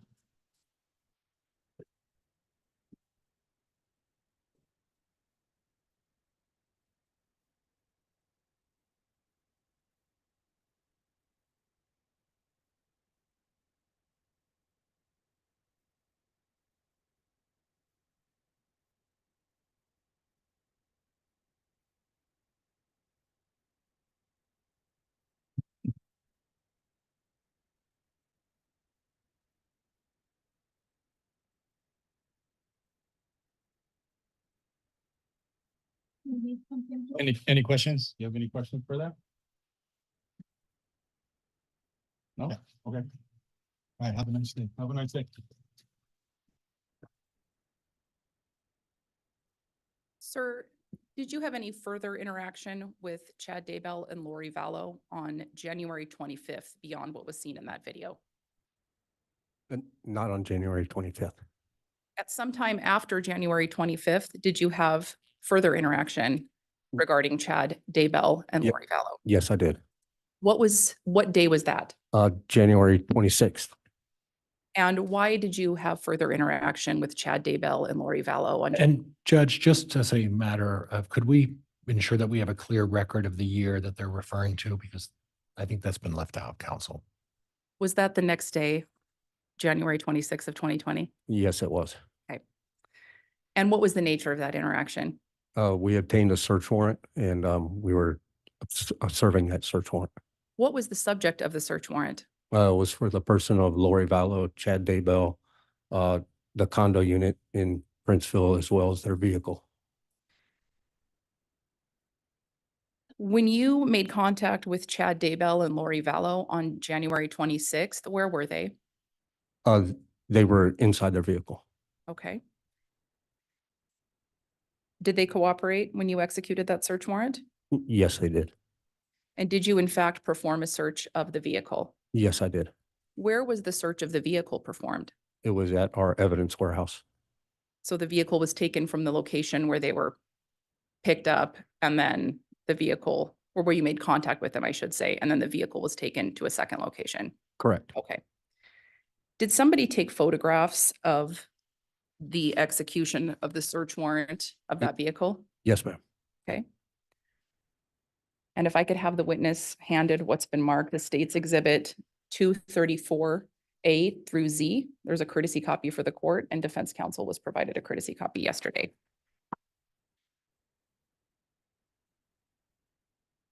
Thank you.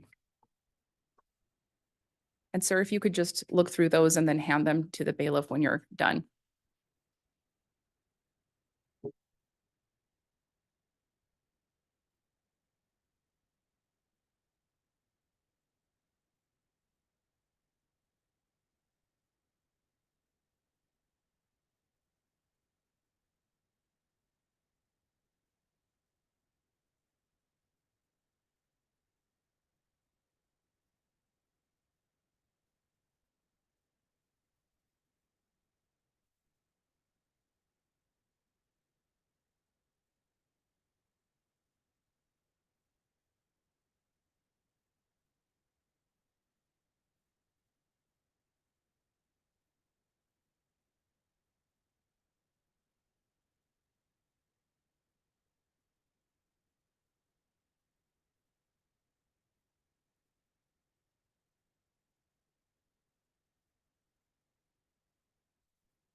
Thank you, sir. Can you tell me what's depicted in State's Exhibit 234? Those are the photos from the search warrant And what date were those photos taken? on the 28th, 2020, January. So just to be clear for the record, the actual search of the vehicle took place 2 days after Chad and Lori were served with a search warrant? That is correct. Okay. And who took those photographs? Our crime scene lab technician, Christian Vlauten. Were you present when those photographs were taken? I was. And Your Honor, the state would move for the admission of State's Exhibit 234A through Z. There will not be an objection from the defense, Judge. Okay. And to make the record clear, Ms. Beatty, is that an inclusive or have you removed anything between A and Z? I have not, Your Honor. Okay, so thank you. Exhibit 234A through Z inclusive is admitted. And Your Honor, I would just move to publish on the Elmo here. You may. Thank you. So we will start with State's Exhibit 234A. Okay, get used to this. Can you tell me what's depicted here? No, that's the overall, the front of the vehicle that was seized. And whose vehicle was that? It's a rental vehicle that Chad and Lori were in. Okay. And can you tell me what's depicted in State's Exhibit 234B? It's an initial view of the front door driver's side and Lori Vallow's purse on the seat.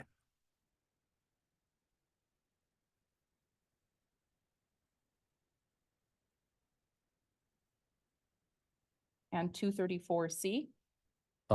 Close up of the same. Okay. I'd like to pause here for a moment and ask, did you find anything of evidentiary value in Lori Vallow's purse while you were searching Chad Daybell and Lori Vallow's rental vehicle? Yes, Can you tell me what that is? from the purse. Yes, sir. There was a cell phone in the side pocket, and there was a debit card with I think it was a BBVA Compass debit card with the name of Tyler Ryan on it. Can you tell me what's depicted in 234D?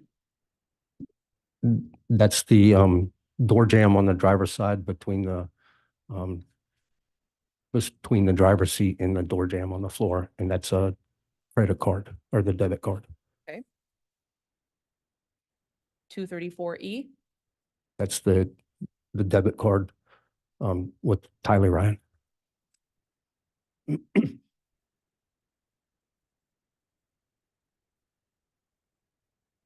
234F? The back of the same debit card. Thank you.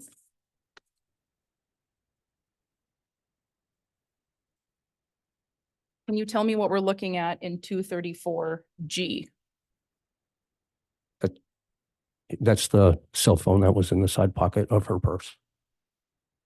What was done with that cell phone after the execution of that search warrant? All those items were shipped back to Rexburg. Next, we're going to look at 234H. That's the passenger side rear door initial view, and a bag on the floorboard, and then a couple bicycles in the cargo area. Okay, and when you say a couple, how many bicycles were in the cargo area? There were 2 total. Were those children's bicycles or adult bicycles? They appear to be adult bicycles. Can you tell me what we're looking at in State's Exhibit 234I? It's the passenger door. Okay. And was that the front passenger door or the rear passenger door? I'm not sure. Okay, fair enough. I'd like to point to the bottom corner here. What was that item? Oh, that's the bag that was on the floorboard. So that would be the rear passenger door.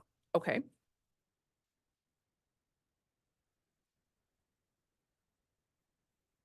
$234J. The initial overall view of the rear cargo area with suitcase, a JanSport backpack, and a couple bicycles. Okay.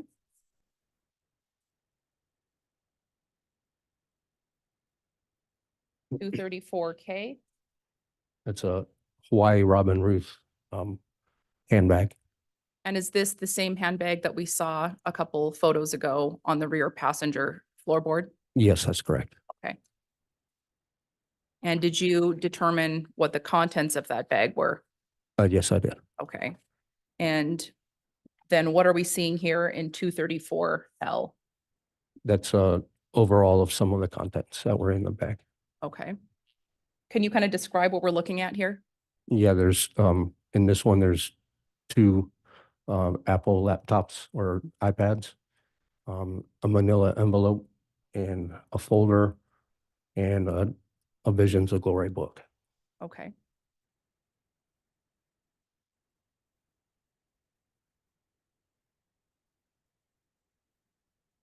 $234M. That's one of the iPads. Okay.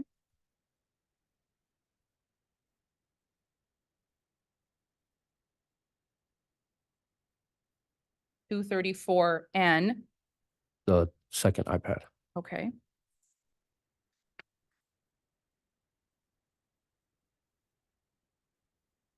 $234O. Another iPad in a black OtterBox. And what do we see on the back of that iPad? JJ written in red. Okay.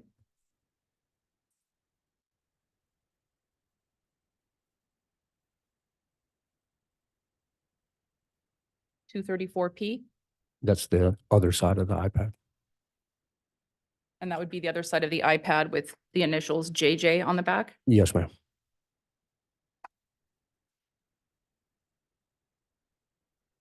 And let me know if you need me to zoom in here, but what are we looking at in 234Q? That is death certificate for Leland Charles Anthony Vallow. Do you recall how many copies of death certificates there were for Charles Vallow? I believe there were 14 in this packet, and then there was 3 in another packet, so a total of 17. Did that seem strange to you? It's a lot, but Sure. And what else are we looking at over here on the right-hand side? that's a real estate paper for the condo unit that they were renting. Okay.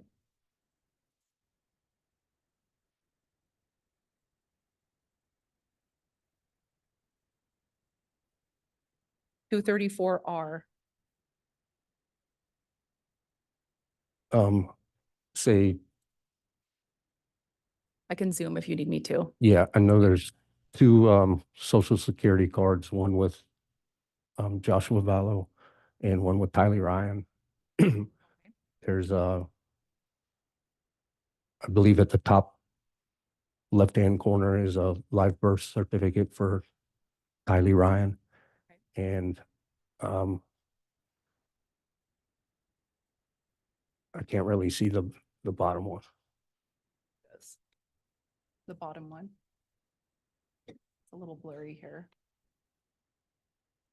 Are you able to discern that, or do I need to, I could have it handed to you as well. Yeah, I cannot see that.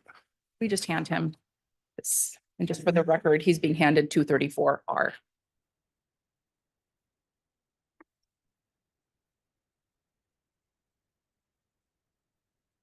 Can you tell me what we're looking at there?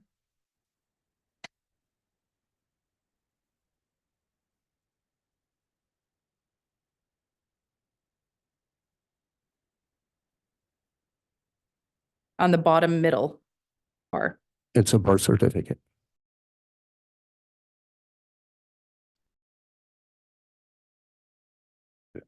Honestly, I can't read it. Okay. Are you able to tell what's on the bottom right side? It's another birth certificate, Uh, and I'm sorry, it's so small that I'm That's okay. having a hard time reading it. Is it possible that it could be a death certificate? On the lower right-hand side. And if you can't tell, that's completely fine. Yes, it is from the state of Arizona. Okay. We'll move past 234R. Sorry. No, no worries. It's a very tiny print. Thank you, sir.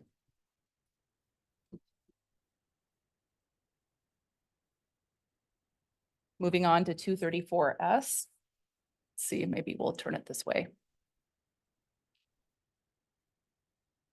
Can you tell me what that is? Yes, certification of birth from the state of Louisiana for Trahan and Kanan Todd.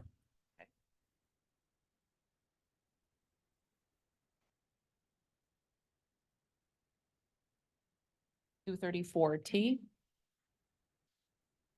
Blue Sky Property Management document for Lori Vallow, Tylee Ryan, and Joshua Vallow. And was that, where was the property? Does this document indicate where that property was located? Rexburg, Idaho. And Judge, again, can I have her recite which exhibit this was? That would be 234T. Thank you, Mr. Pryor. Okay.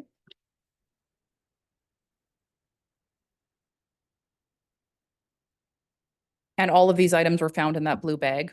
Yes, ma'am. Okay. 234U. Can you tell me what this is? That's a letter from Chad from Chad Daybell to Alexander Cox, Okay. What's the date on there? November 24th, 2019. And what is the title under that date? Patriarch Chad Daybell. This was also found in the blue bag on the passenger side of the vehicle? Yes, ma'am. Okay.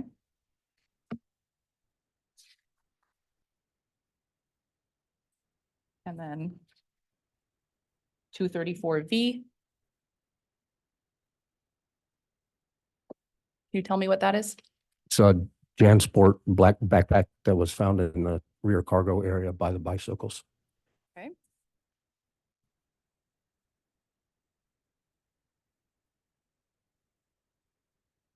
We're going to go a little out of order here. 234X. It's a patient summary with sticky notes on top. Okay. And do the words on those sticky notes have any significance to you? I don't know what any of that means. Okay. I'm going to leave it up here for a moment so the jurors can look at those sticky notes and see the words on there.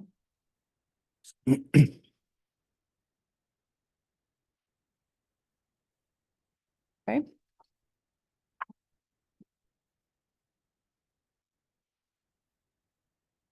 Getting close to the end here, 234Y. What are these? A silver MacBook Pro and a HP laptop. Okay, and were those also found in the black JanSport backpack? Yes. All right.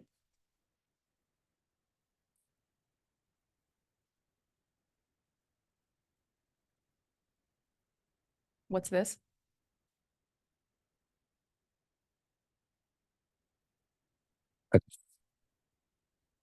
I'm sorry, let me read you the exhibit number. 234Z. I believe it's the other side of the black HP laptop. And these iPads, laptop, and cell phone, were these all sent for processing somewhere? Yes, they were. Where was that? Back to the Rexburg Police Department. The last thing I want to show you is States Exhibit 234W. What is that? Envelope with US currency Where was that found? in the backpack. How much US currency is in there All total, there was 10,500. in cash? Yes. Your Honor, if I may have just a moment. You may. And Judge, could I ask again, the last exhibit, what number was that? 234W.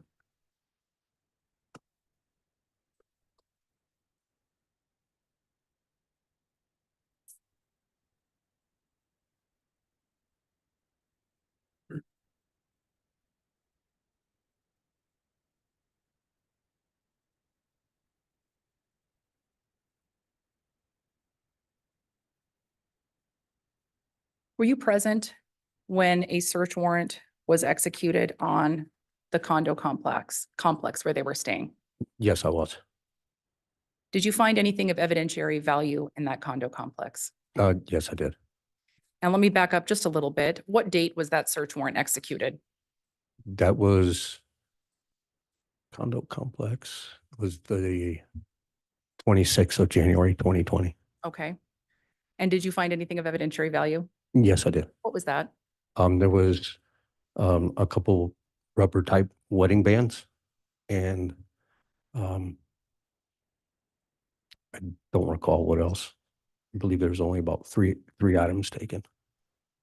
When you were searching the condo complex, was there any sign that children were living there? No, ma'am. Was there any sign that children had ever been there? No. Okay. I have no further questions for this witness.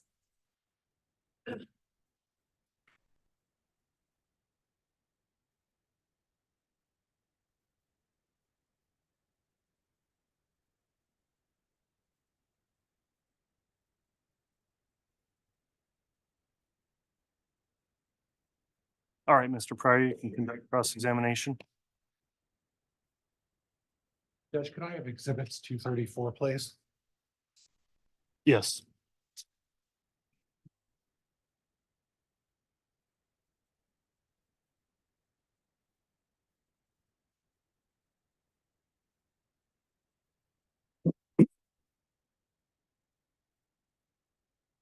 I was just checking. Good morning, officer. Good morning, sir. Now, sir, you viewed the video at the time and you saw it up at the screen, correct? Yes, correct. At any time during that video, did you recall Mr. Daybell making any comment? No, I do not. Do you recall seeing Mr. Daybell looking over to see what the papers were? Yes, I did. Okay. And would you interpret his actions as trying to read or understand what Ms. Vallow was being served with? Yeah, it seemed like he was looking to see what that was. You had an interest in seeing what this was all about, correct? Correct. Okay.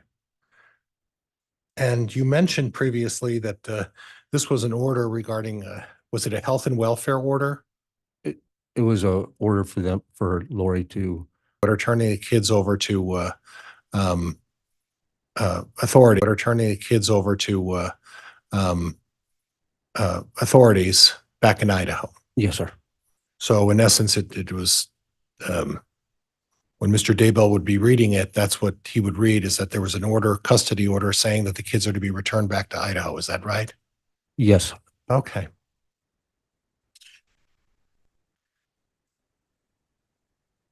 Now discussed a little bit about the credit card that was found on the driver's side, correct? Yes, And who was driving that vehicle? Lori Bell. Okay. And then the other items you said of pertinent interest were in the back seat of the vehicle, correct? The cell phone was in the purse on the driver's seat, and then other items in the back of the vehicle, yes. And in this particular situation, you testified previously that Lori Vallow was the one driving the vehicle, correct? Yes, that is correct. And then there were 3 other seats, correct? Yes, And where was Mr. Daybell sitting? he was sitting in the front passenger seat. Okay. And you found nothing of evidentiary interest on Mr. Daybell's side of the vehicle, is that right? That is correct. And then in terms of the, I noted that on one of the exhibits,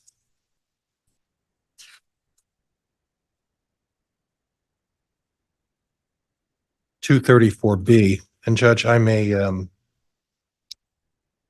ask that the witness be handed 234B.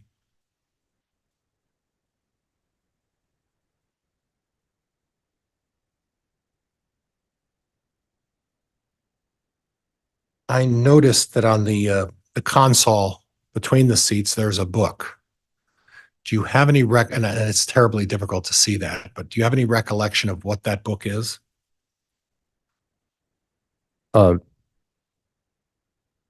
Not really. You don't know of what faith that book comes from? No, I don't. Okay. Judge, or Mr. Bailiff, thank you.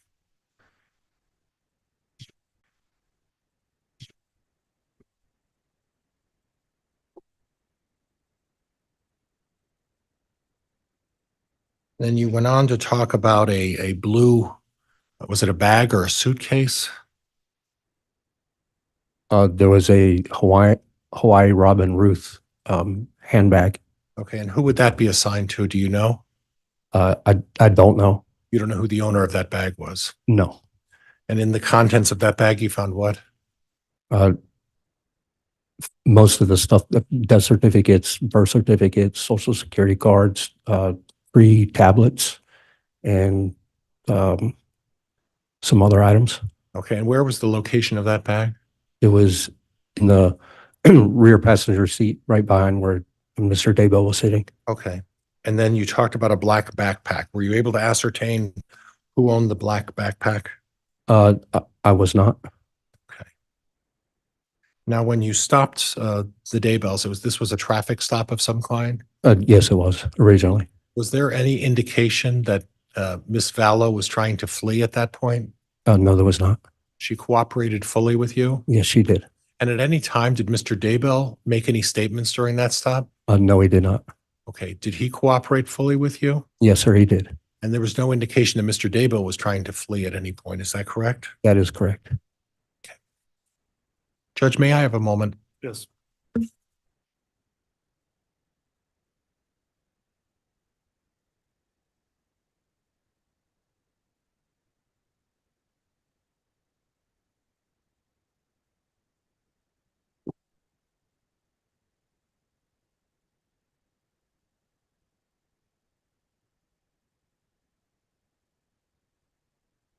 And I noticed that on Exhibit W, you had talked about the currency. Where did you locate the currency? That was in the backpack. And again, you don't know who owned that backpack. I don't have definitive proof who owned the backpack. And again, can you identify the specific items that you found in that backpack again? There was a silver MacBook Pro and a black HP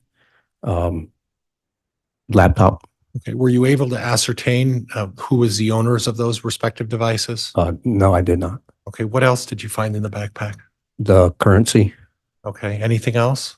There was, yes, there was like a wallet with 4 credit cards in there.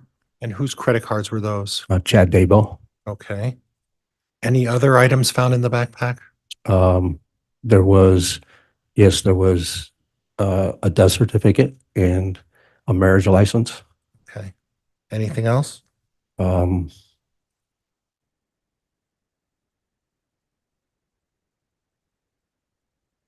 That's all I can recall at this time.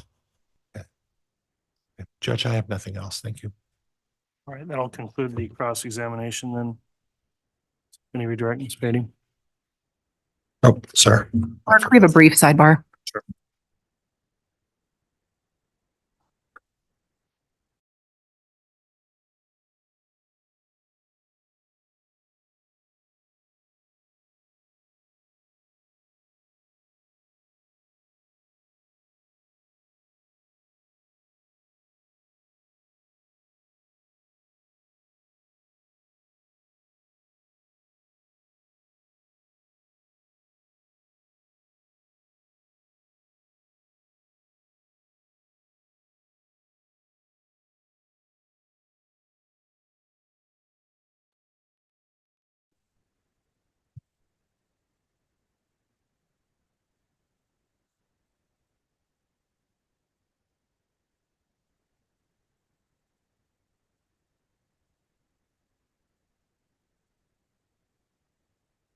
Just a couple of questions. Sure.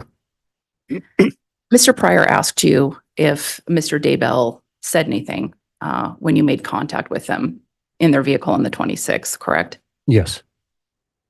And he didn't say anything. Not that I recall. He didn't say, "What's this about?" I don't remember him saying anything. Okay. And you were asked if the defendant or Lori Vallow tried to flee, correct? Yes, I was. And you were contacted by the Rexburg Police Department?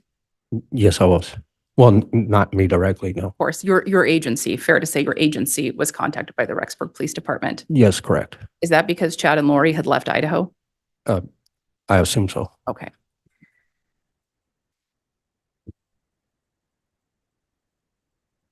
And just to clarify something, you were asked about whether anything of evidentiary value was found in the passenger side of the vehicle.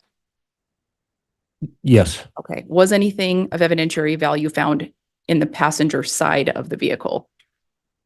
Not No. the front seat, but the entire passenger side? yes. Just as a clarifying question. Yes. Okay. And what was that? That was the Hawaii Robin Ruth bag with all the contents. And was one of the contents of that bag a patriarchal blessing Yes, it from was. Chad Daybell? Okay. I have no further questions. All right, thank you. That'll conclude the testimony then of this officer Nesbitt. Is the state intending to have him recalled No, thank you, Your Honor. from the defense? Judge, there's no subpoena on this witness and I'm not calling him back. All right, Officer Nesbitt, then you are excused. Thank you for coming in and testifying today, and you can go ahead and step down and I'll ask the state to call another witness. Your Honor, the state's going to be calling Ben Dean. I do apologize. I did make a mistake this morning, thinking I brought up my folder for Ben Dean with his exhibit. I did not, so I'm going to ask for just a very quick break to run down to our room and grab that. And I do apologize for wasting anybody's time. Well, that's fine. We'll take a brief recess to allow you to get that, Mr. And then Wood. we'll have him on very shortly. Okay, if everyone wants to just stand up for a moment. I don't know if the jury wants to retire back to the hallway for a minute. Let's go ahead and do that.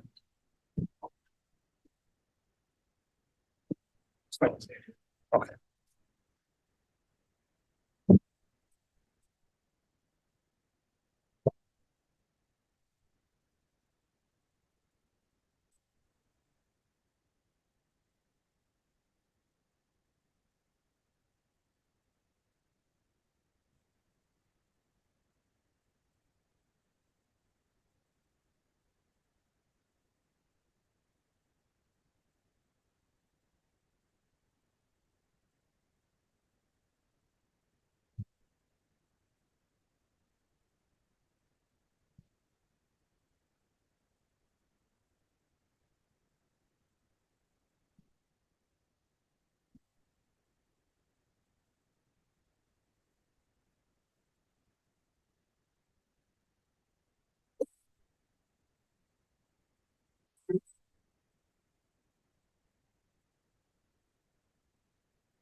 All right, Mr. Wood, are you ready to call your next witness? Sorry.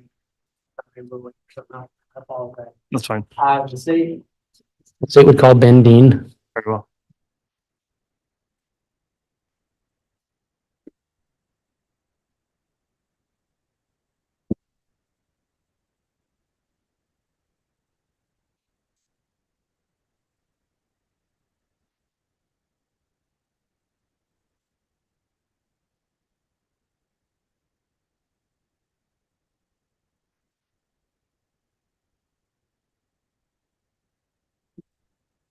Solemnly swear or affirm the testimony you're about to give will be the truth, the whole truth, and nothing but the truth, so help you God. Thank you.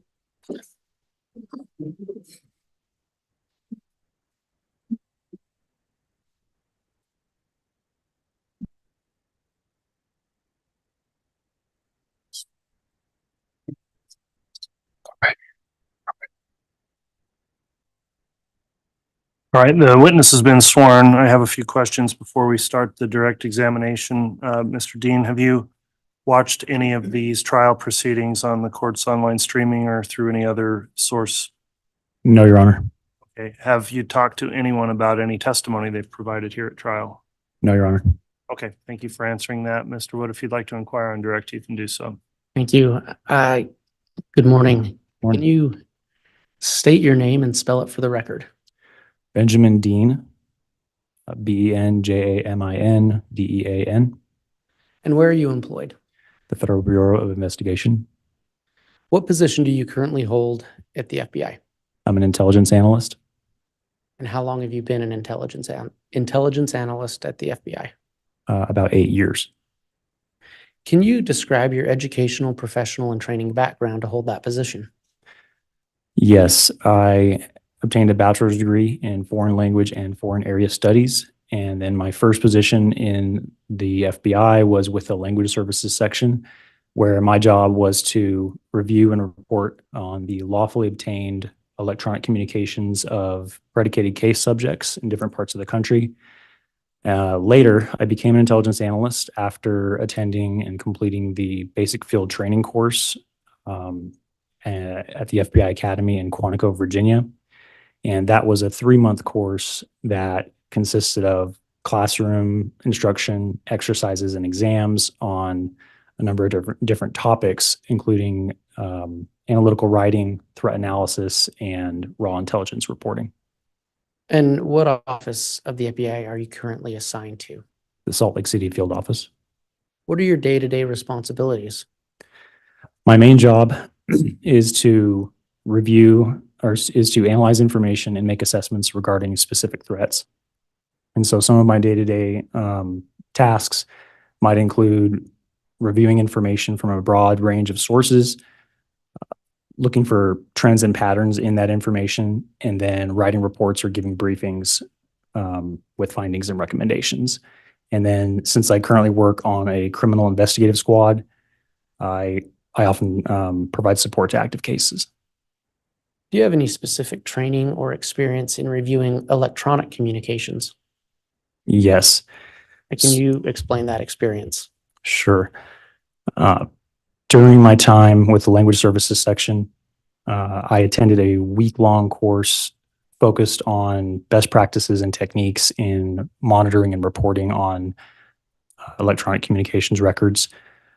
I later at the FBI Academy received training in digital evidence collection and exploitation and in the use of telephone analysis software.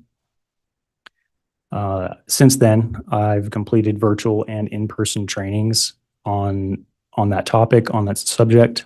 And of course, as an analyst in the field, I've had several occasions where I've reviewed those types of records in support of active cases. And so while I'm not an expert in the field and I am not a digital forensics examiner by trade, I have been able to gain some working knowledge and familiarity with the subject. Okay. Have you been involved in the investigation into Chad and Lori Daybell? Yes. When did your involvement in this case, in the Daybell case, begin? It began in late March of 2020. What was your initial assignment in the case? My initial assignment in the case was to review tips that had been submitted by members of the public in response to a press release that was issued by the FBI and the Rexburg Police Department on the 5th of, on the 5th of March, 2020, regarding Tylee Ryan and JJ Vallow, who were missing at the time. And both Tylee and JJ had been seen at Yellowstone National Park on the 8th of September. And so the press release requested that the members of the public, anyone who had been to the park that day, who had visited and had taken photos or videos during their trip, to please send those in so that law enforcement could review them in hopes that they would aid in finding the children. And do you recall, oh, you already answered this. You started working on this late March of 2020? Yes. Can you briefly describe the volume of tips and media you reviewed as part of that initial assignment? I would estimate somewhere between 600 and 800 unique tips were submitted by members of the public in response to that press release. Some of the tips had only text information that the tipster thought could help, and other tips had multiple media file attachments, photos and videos. And so in total, I would estimate I've reviewed several hundred photos or videos as part of the initial assignment. Were you ever tasked with another assignment in support of that investigation? Yes, I was. What was that? I was asked to assist with the review of electronic devices that were seized from Chad Daybell's residence on January 3rd of 2020. And do you recall what devices you were to look at? Initially, I was assigned to review data that was pulled off of a hard drive and a thumb drive. And when did you complete your review of those devices?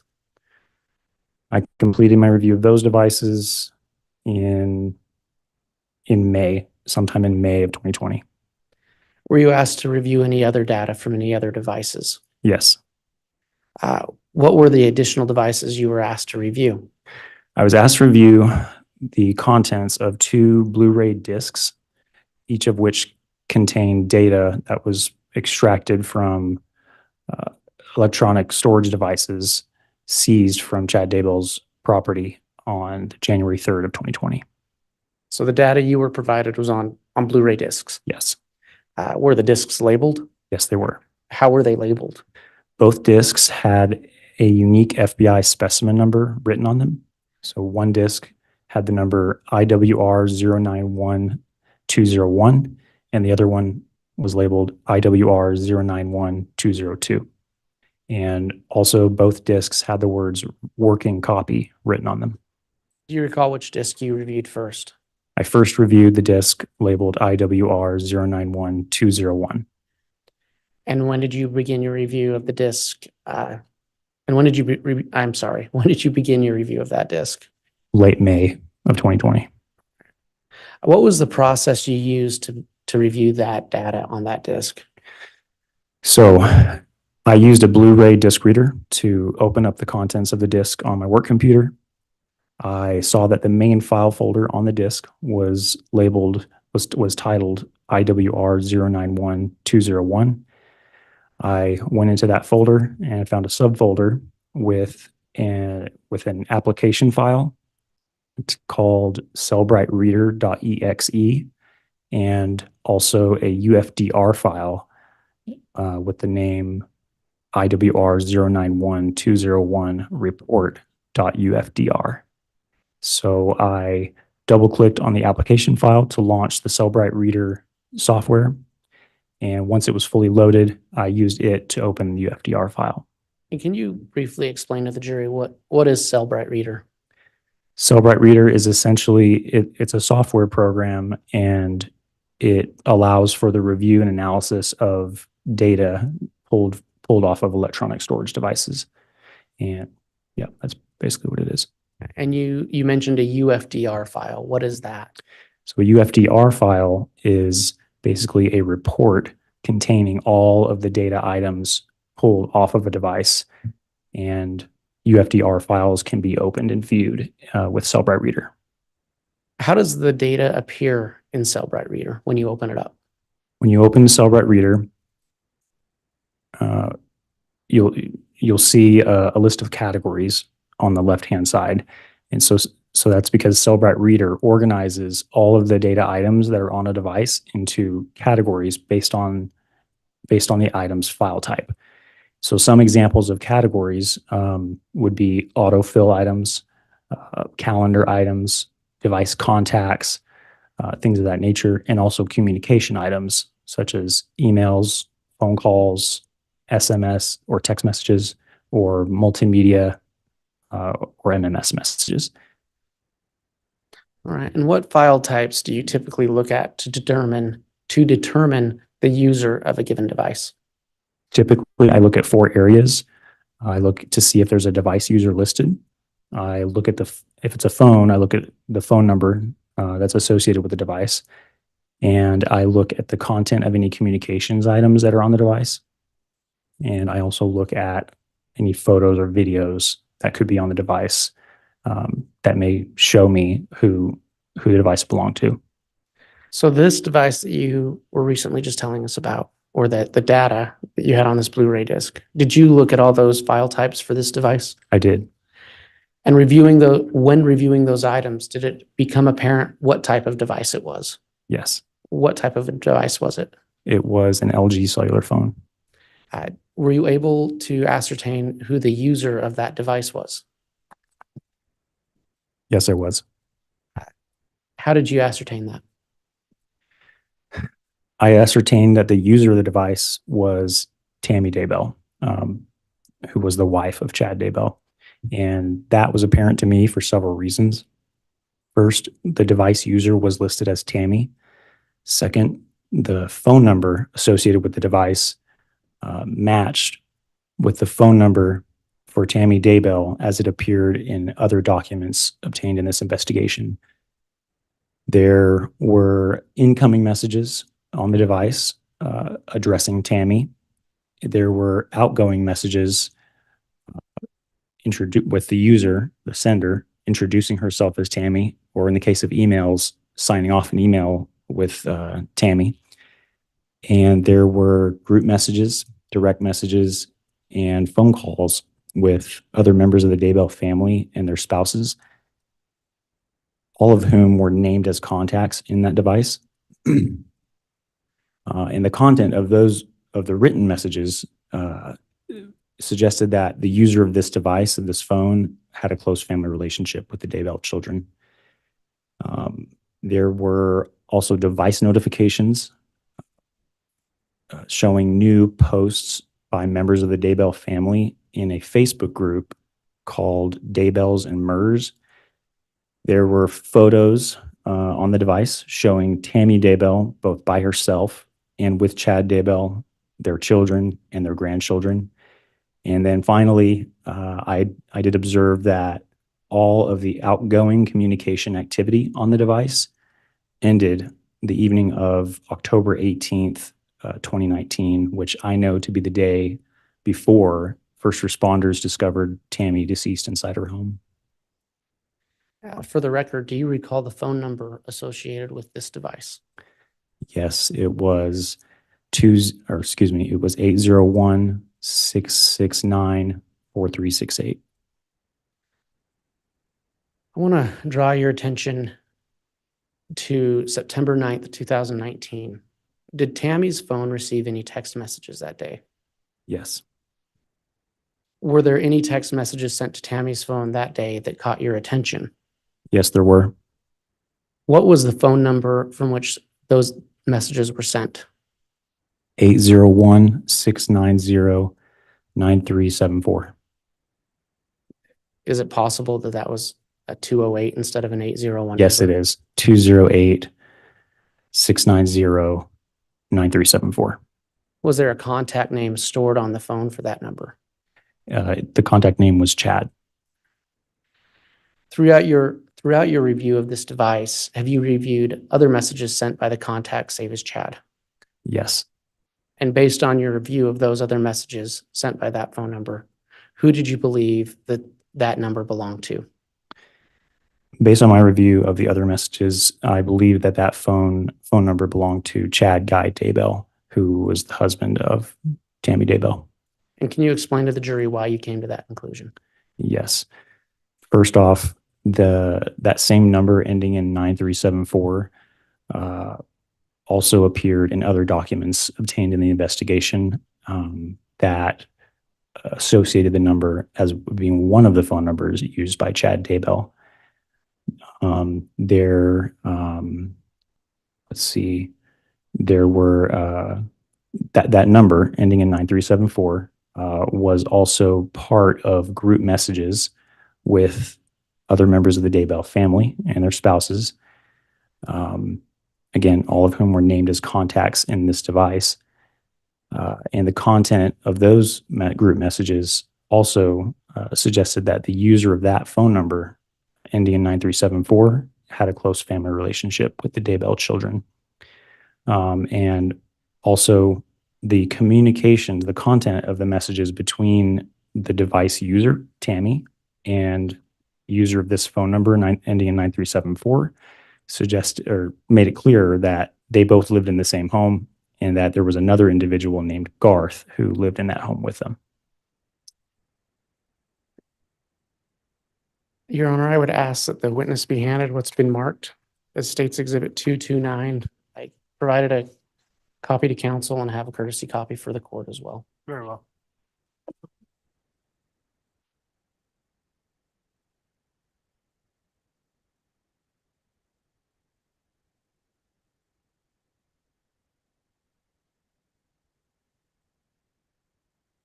Agent, do you recognize what's been marked as State's Exhibit 229?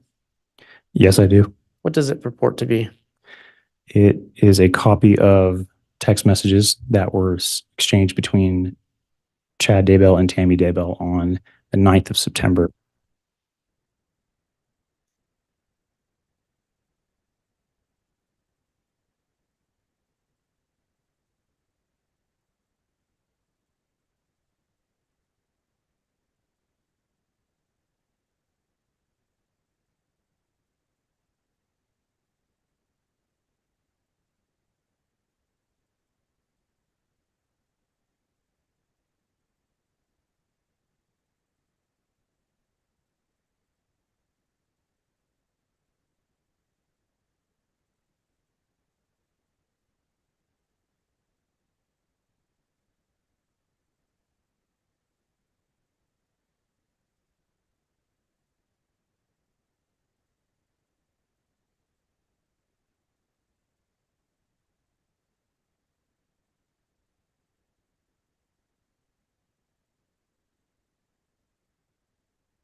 Thank you. Please be seated.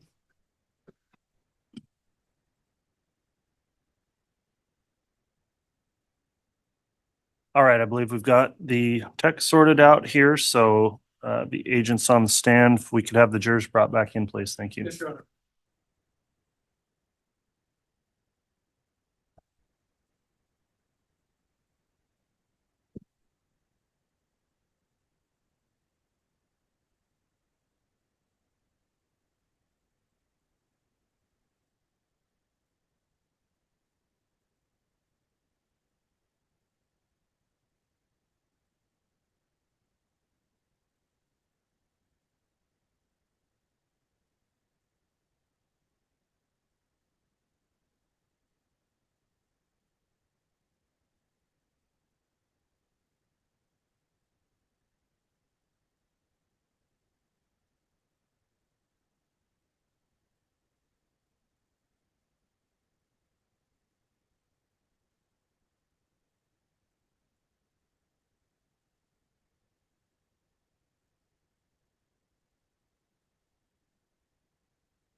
All right, please.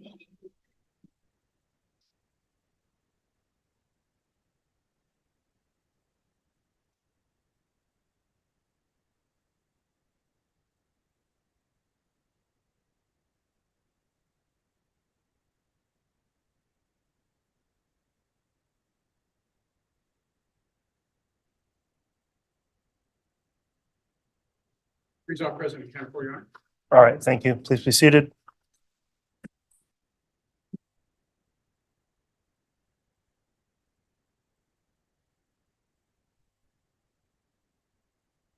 All right, when we left off for lunch, Mr. Wood, you were on direct examination. I think you had offered or were discussing Exhibit 229. It was not yet admitted, and then we had an issue that we've resolved. So if you'd like to continue with direct, you may.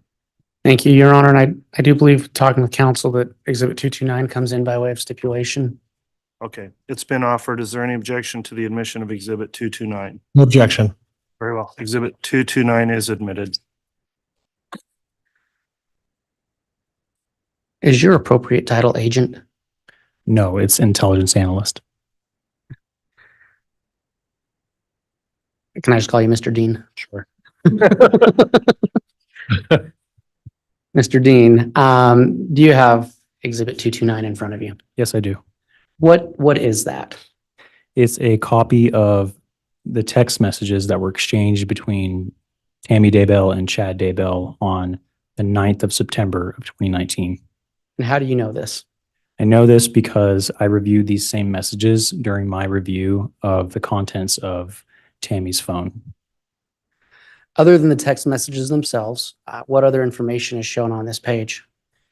There are additional details for each of the messages on this page, including the direction of each message, whether it was incoming or outgoing. Different timestamps for each message are shown on the page. And also there are the source paths indicating where on the phone, where inside the phone, the raw information for these messages was maintained and stored. Your Honor, may I publish Exhibit 229? You may. I believe that does.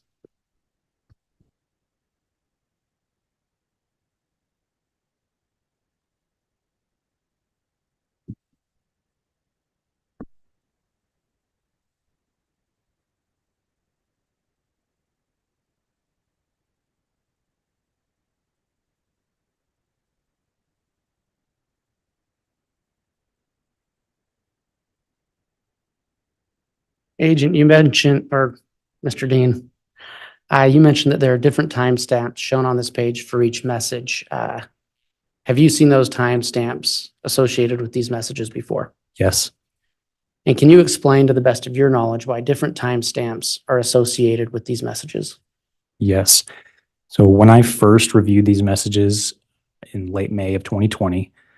I did so using Cellbrite Reader's timeline tool or timeline feature, which allows for the review of data items from multiple categories together in chronological order. And when I did that, only by default, only one timestamp was displayed as the primary timestamp for each item, for each message. And so it was that default timestamp that I used whenever I referred to these messages in written documents or when providing court testimony on previous occasions. That on this page, that timestamp, those default timestamps are labeled as the CR default times. Do you As- have a pointer up there? Sure. If you can point out to what All right. So these times right here, CR default, those are the timestamps that I'm talking about now, and they're labeled CR default here because they're the default times shown in Cellbrite Reader.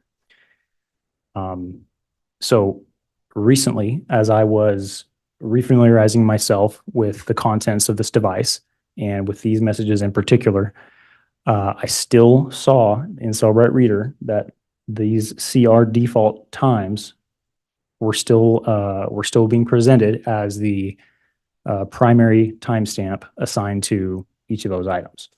But I also observed that there was an additional timestamp for the incoming messages that show that they had been sent roughly 1 hour earlier.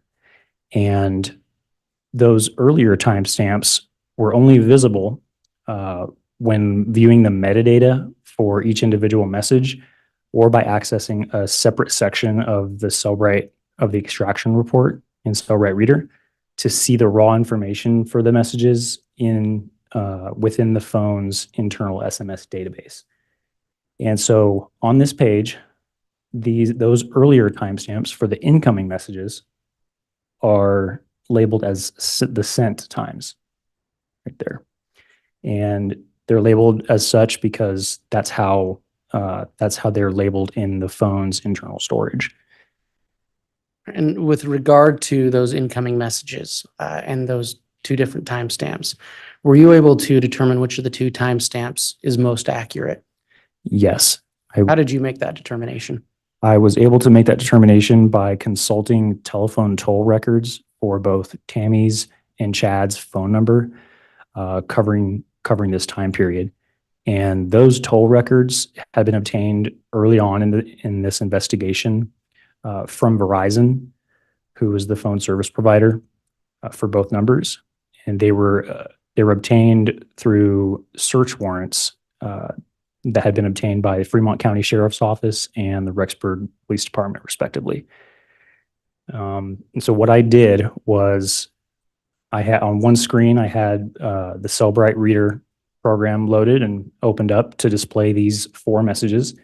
And on another, I opened the folders that contained the Verizon search warrant return information for both Tammy's phone and for Chad's phone number. And I opened up the spreadsheets that specifically contained SMS message data or text message data. And I applied filters in both spreadsheets to only show the messages exchanged between Tammy and Chad on the 9th of September of 2019. And then I sorted those messages from oldest to newest. And after I took those steps, I saw that there were 4 messages in both of those spreadsheets, and there was 4 messages, of course, in the Cellbrite Reader window that I had open.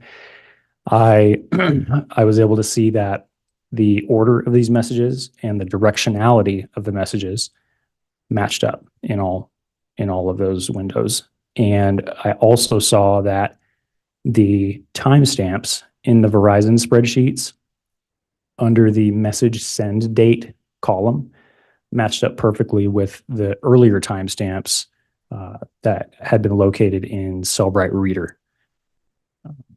All right, and are those those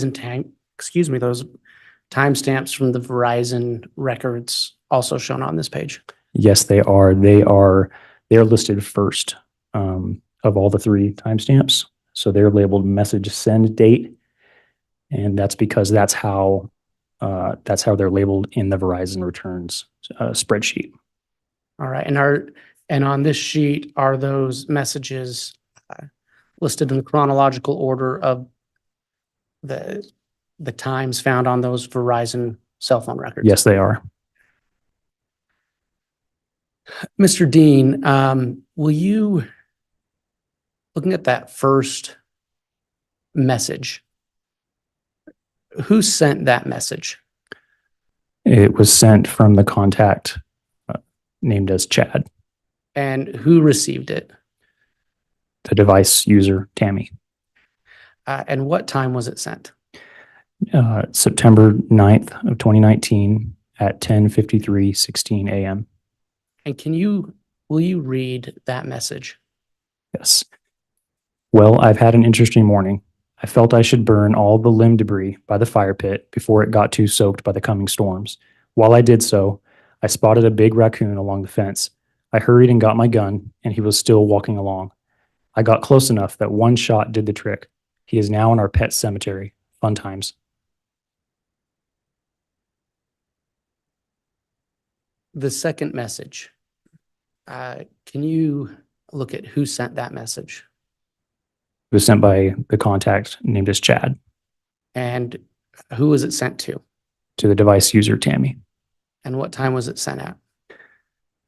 So, it was sent at 10:56:52 a.m. on September 9th, 2019. Can you read the contents of that message? Gonna shower now and then go right for a while at BYU. Love you. And the third message, who sent the third message? Chad, The third message? excuse me. To the device user, Tammy, sent the message to Chad. And what was the date and time of that message? The date was the 9th of September, 2019, and the time was 1:47:01 p.m. And what was the content of that message? It read, "Good for you." And the last message on that page, who sent the last message?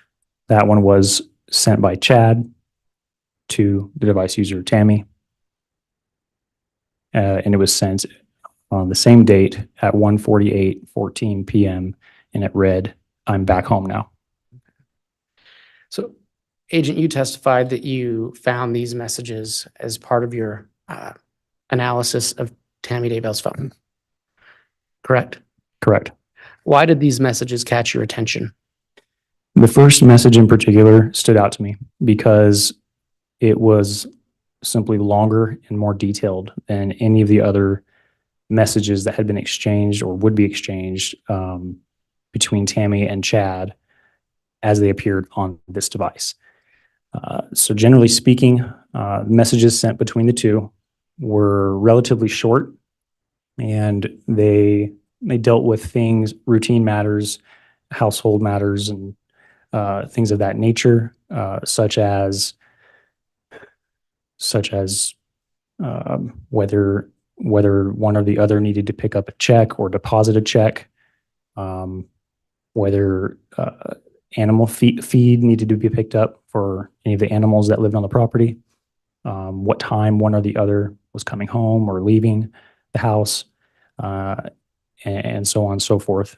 And this message was the only one that was on this device in which Chad wrote to Tammy such a lengthy and detailed explanation of his day's events. Okay.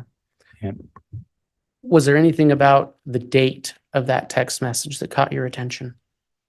yes, the date also caught my attention because if you recall from earlier in my testimony, my first assignment in this investigation was to review tips that were submitted by members of the public in response to that 5th of March, 2020 press release by the FBI and Rexburg PD, in which the members of the public were asked to send photos and videos if they had been in and around Yellowstone National Park on the 8th of September of 2019, in the hopes that that information, those photos, those videos may give law enforcement a clue and aid in the investigation to locate both Tylee Ryan and JJ Vallow.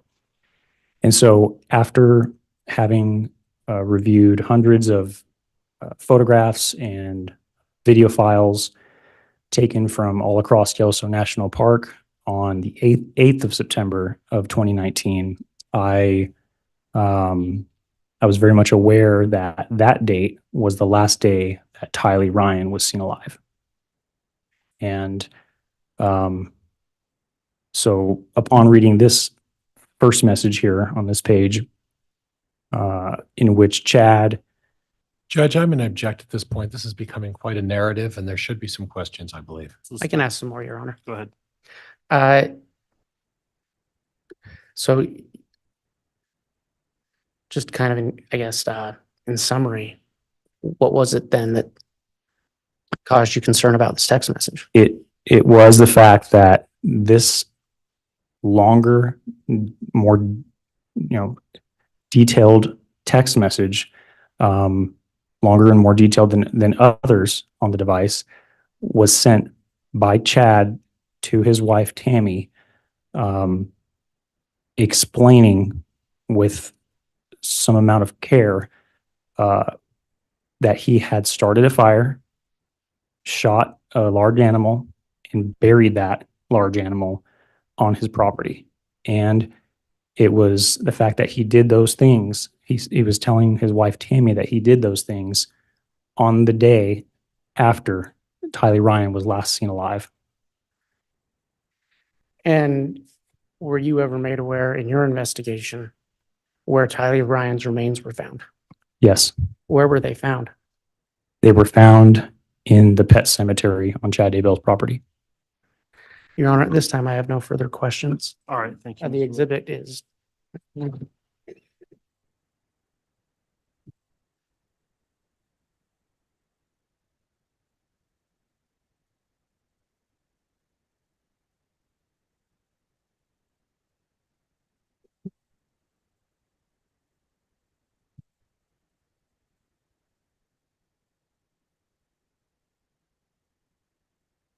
Do I also get permission to call you Mr. Dean? You do.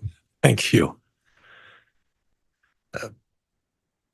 You had an opportunity to look at Tammy's phone and Chad's phone, is that correct? I did not review Chad's cell phone. You looked at Tammy's phone. Correct. You looked at the contents of Tammy's phone. Correct. And would you agree with me that there were frequent discussions with other members of her family? Yes. You would agree with me that based on your analysis that there were 3 people that were living in the Daybell home on this on or around September 9th, is that correct? Correct. And those people would be who? Tammy Daybell, Chad Daybell, and Garth Daybell. Did you discover any information with any other of the Daybell family members, whether they lived close proximity to the Daybell property?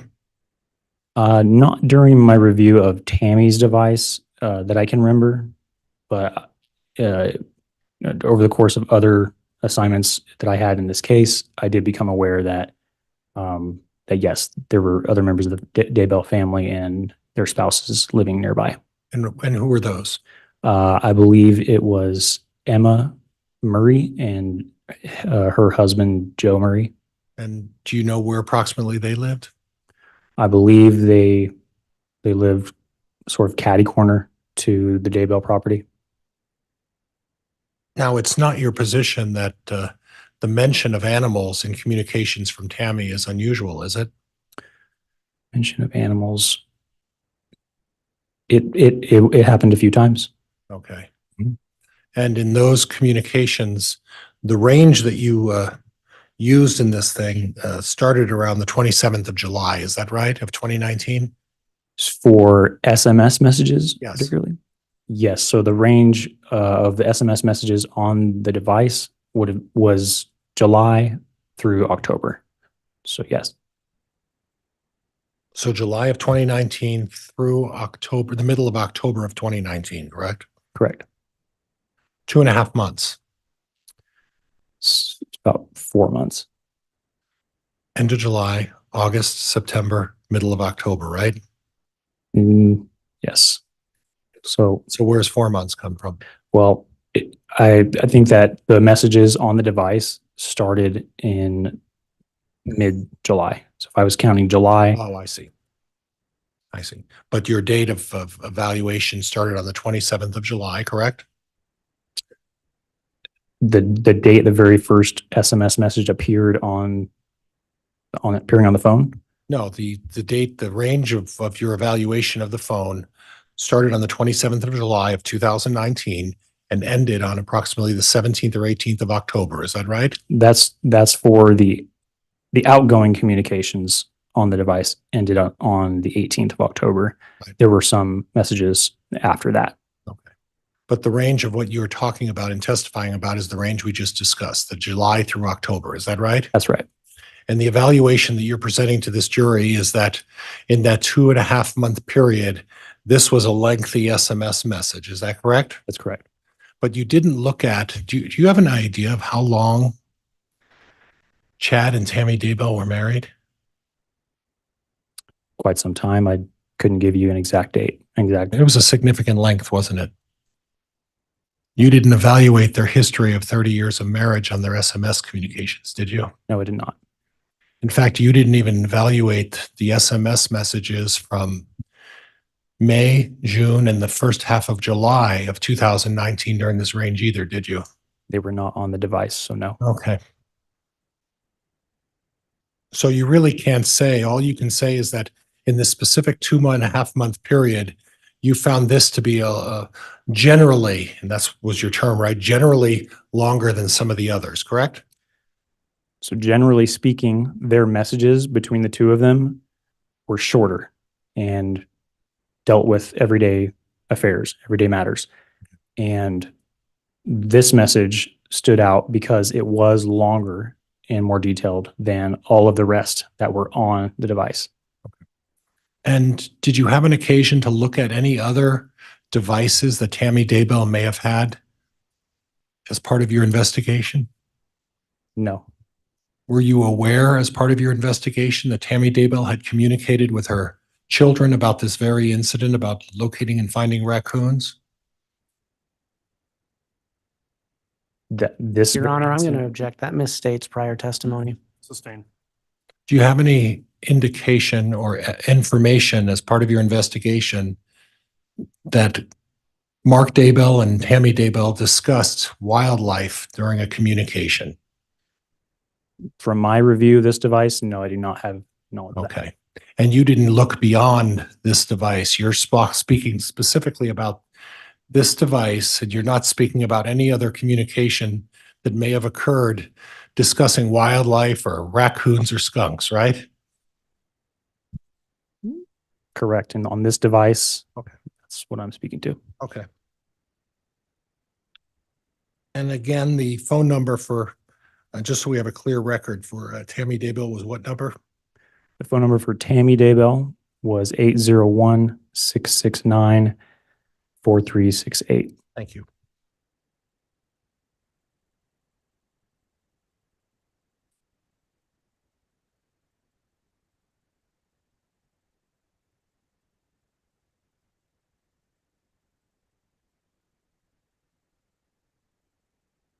That's all I have, Judge. Thank you. All right, thank you.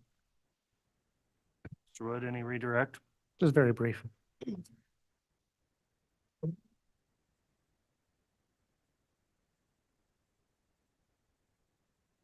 You were asked how long the Daybells were married, or Chad and Tammy Daybell were married. You weren't provided with devices for the entire length of their marriage, correct? No, I was not.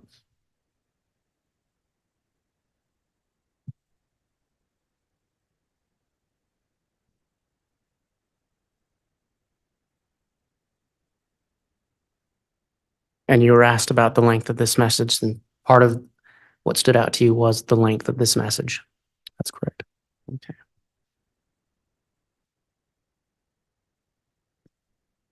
And again, this message is what, this message caught your attention because of the content and the date about burying an animal in the pet cemetery. Judge asked and answered. Overruled. That's correct. No further questions. Thank you. All right, that'll conclude the testimony then of intelligence analyst Dean. And we will ask, at this point, I'll just inquire if he may be recalled. Is the state intending to recall the witness? Your Honor, we're not planning on it. We have been, just as a matter of course, not releasing law enforcement from subpoenas just in case, but, so we wouldn't release them at this time. All right, so, Mr. Dean, then with that being said, because of the court's exclusionary order, I'll direct you not to observe or watch any continuing trial testimony in the case or discuss with anyone else any testimony they give in the case. With that, you can go ahead and be excused. Thank you for testifying. Thank you, Your Honor.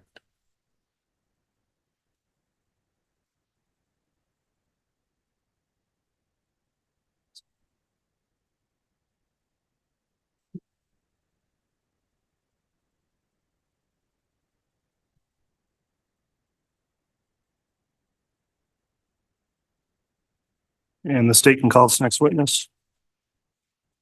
Your Honor, at this time, the state calls Janet Anderson.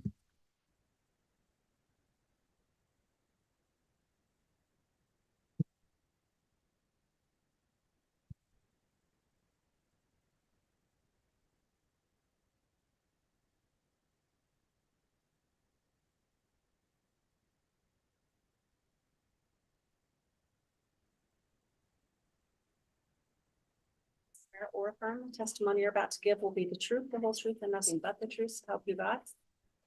Thank you.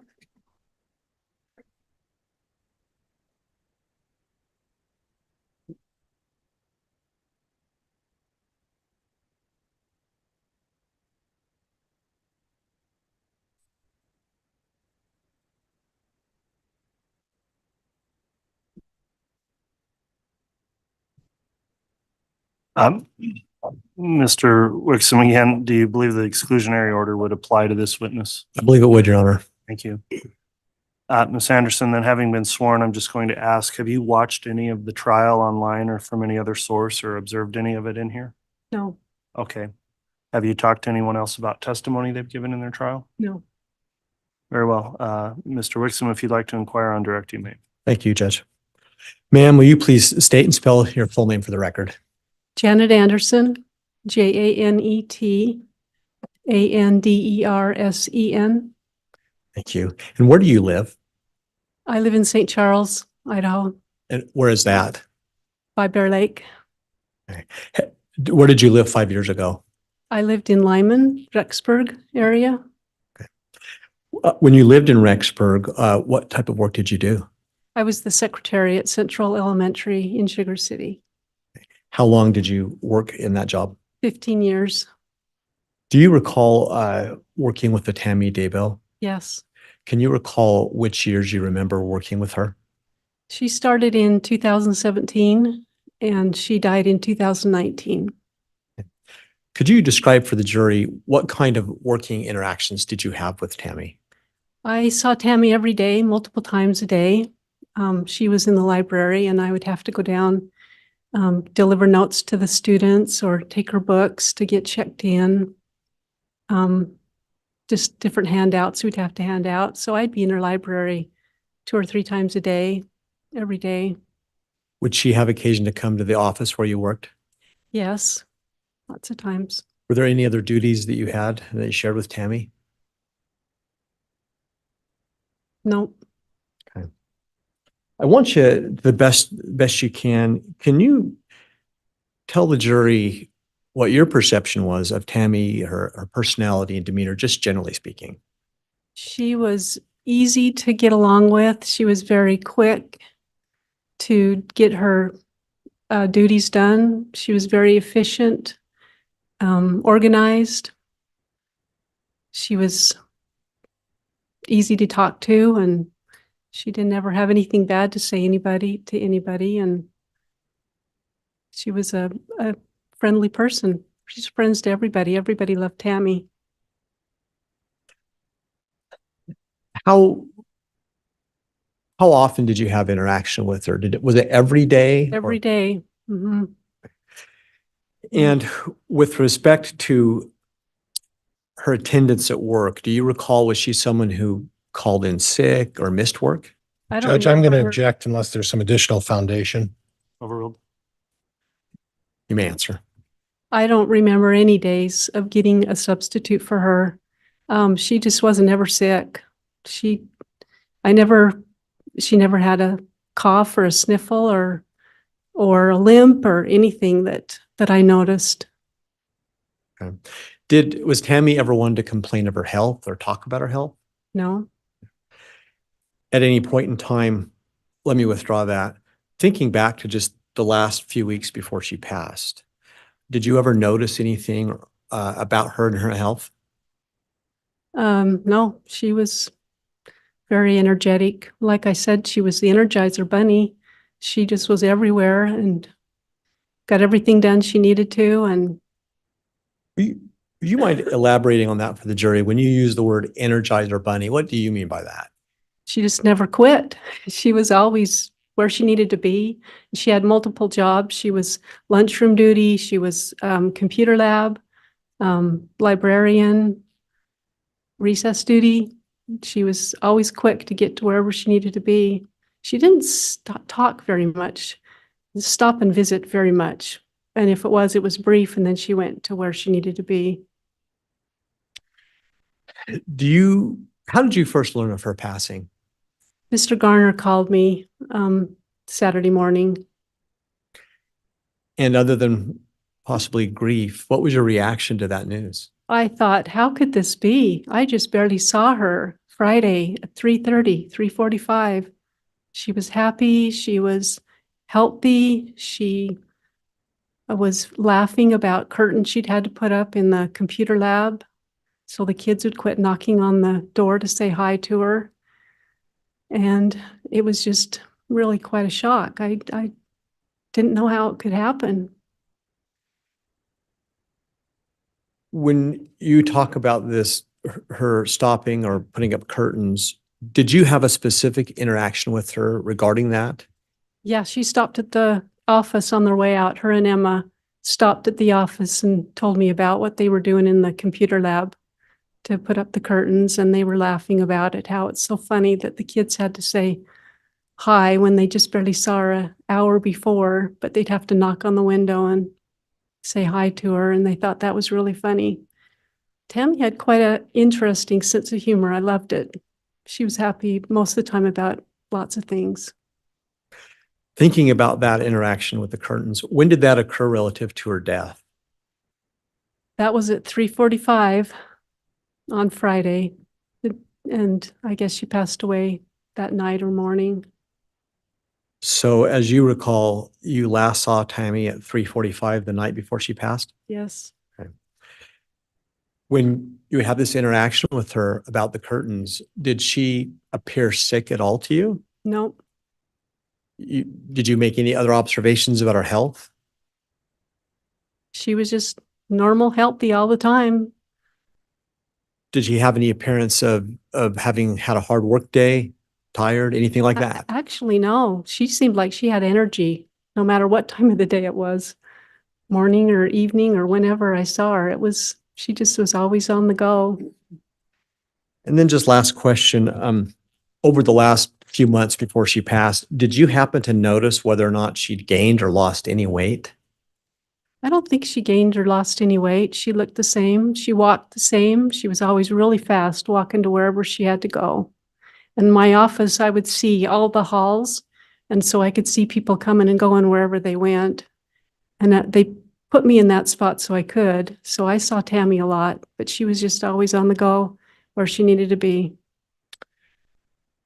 Thank you, Your Honor. I have no more questions. All right, thank you, Mr. Wixom.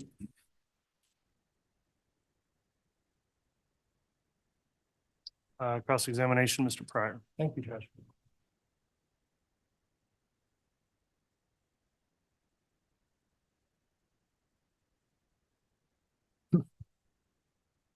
Ms. Anderson, do you have a recollection of being interviewed by Officer Mattingly? Who's that? One of the police officers who conducted the investigation in this case and interviewed you?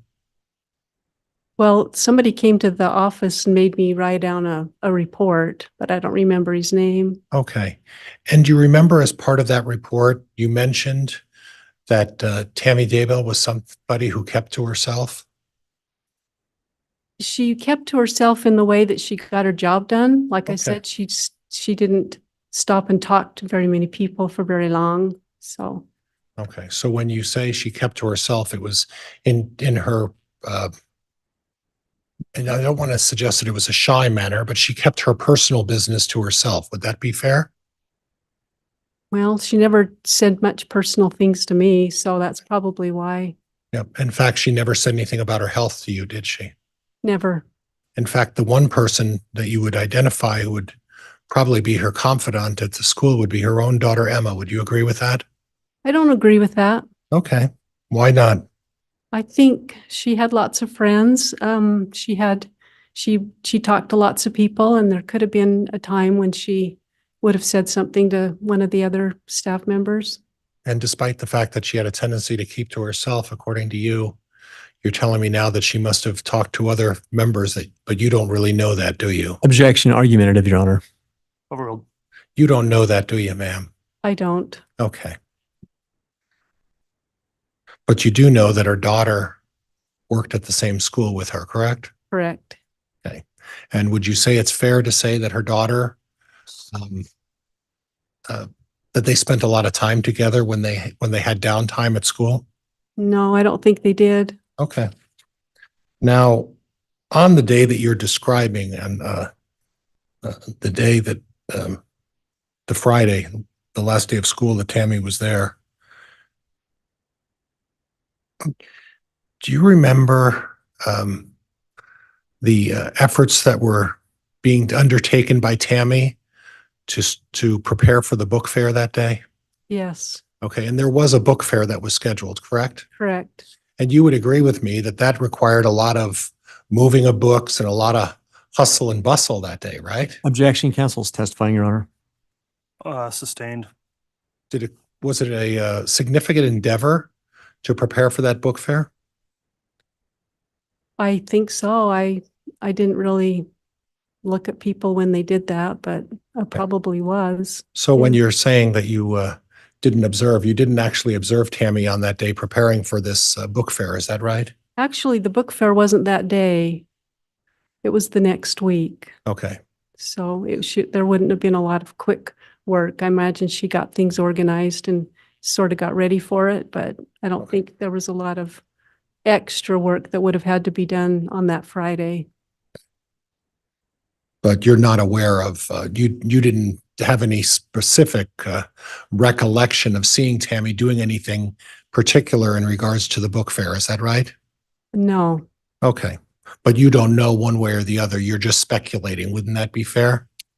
that would be fair. Yeah. Okay. Thank you, Judge. I have nothing else. All right. Any redirect, Mr. Wixom? No, Your Honor.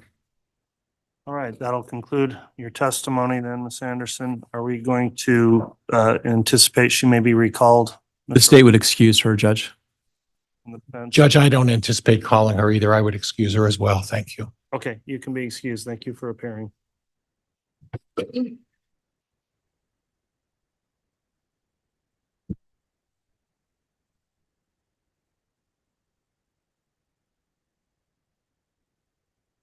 State can call its next witness. State would call Tammy Gee.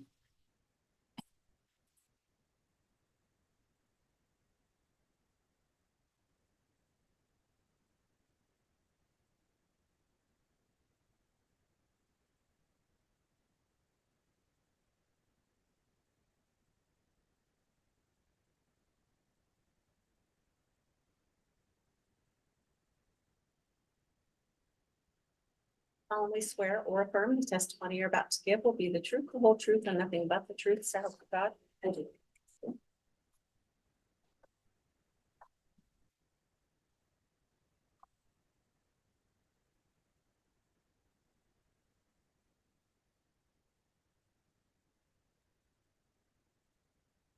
Okay, thank you.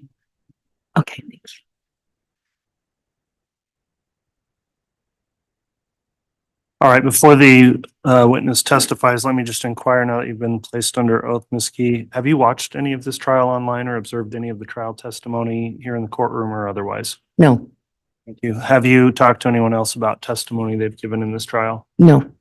Okay, thank you. With that then, Ms. Beatty, if you'd like to inquire on direct, you may. Thank you, Your Honor. Ms. Gee, could you please state your full name and then spell your last? Yes, my name is Tammy Gee, G like in good, E. Do you prefer to go by Tammy or Mrs. Gee or Ms. Gee? You can just call me Tammy. Okay, that sounds great. Can you tell me where you work? I work at Central Elementary in Sugar City, Idaho. How long have you worked there? I have worked there for this year will be 14 years. And what is your job title there? I teach kindergarten. Have you taught kindergarten the entire time you've worked at the school? No, actually, I taught third grade for 3 years, and then I have taught kindergarten the rest of my stay there. And in 2019, were you teaching kindergarten? Yes, I was. I want to talk to you about someone named Tammy Daybell. Do Yes. you know her or do Yes. you know her? Yes. How did you know Tammy Daybell? She was the librarian at our school. And how long did you and Tammy Daybell work together? From the time she was hired on until her passing. And do you know about how many years or months that would be? I would say that was about 3 years. Okay. And at some point in time, did you learn that Tammy Daybell had passed away? Yes. Okay. I want to talk to you about the very last time that you ever saw Tammy Daybell. Do you remember that? Yes. Do you remember when that was? Yes. It was the day before her passing after school. Can you tell me about what time you spoke to her during the day? I spoke to her at about 3:20, between 3:20 and 3:30 is usually when I get back from duty. And I spoke to her then about one of my students. Do you remember her demeanor during the conversation? Yes. She was very animated. She was very friendly and kind. Did you make any observations about what her health was? I didn't see any health issues. We talked just like I would on a regular day. How would you describe her energy level? Great. And at some point in time the next day, did you receive a phone call? Actually, our principal texted us all, and yes, we heard it the next morning. What was your reaction? I was shocked. I was shocked. And why were you shocked? I had just talked to her the day before about one of my students and how we were going to help him. And I didn't see any indication that she was sick. Okay. I have no further questions for this witness. All right, thank you, Ms. Beatty. Cross-examination, Mr. Pryor. Good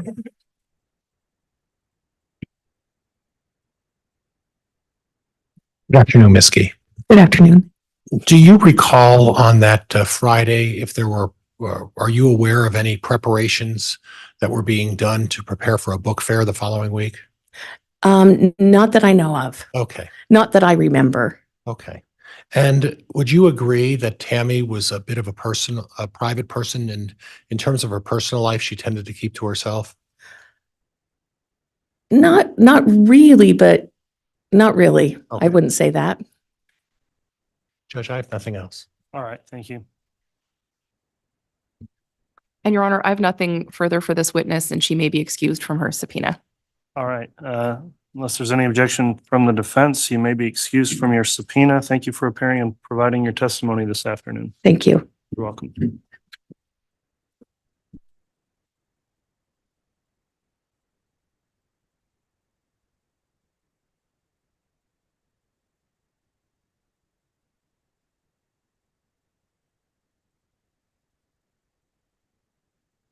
State can call its next witness. Your Honor, at this time, the state would call Pam Peebles.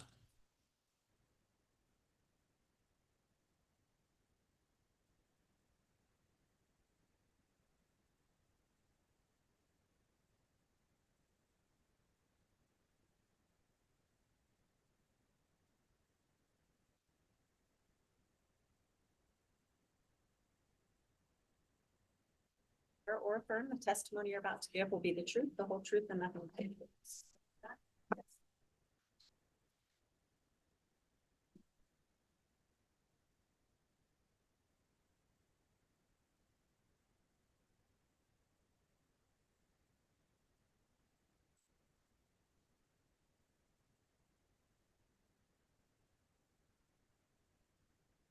All right, before we inquire on direct, I'll just ask the witness, have you observed or watched in any way any of the trial testimony that's taken place in this case?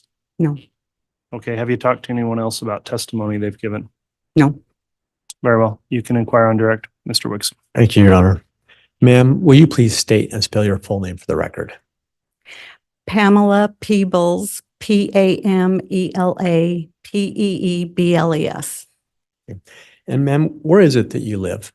I live in Rigby, Idaho. And where do you work? I work at Central Elementary in Sugar City, Idaho. What do you do there? I'm a Title I teacher. What is that? We help children that are not on grade level in their reading. We just kind of help them to get their reading up to grade level. How long have you done that? Probably around 14 or 15 years. As a Title I teacher, did you have and do you have regular interaction with the library? Somewhat, if I'm out in the hall or whatever, and I go there to get books frequently. I want to draw your attention back to 2019. Do you recall working with Tammy Daybell? Yes. And the best you can recall, how many years or how long did you work with her? Probably a couple, 2 to 3 years. Could you just describe for the jury your day-to-day interactions with Tammy? What would those be?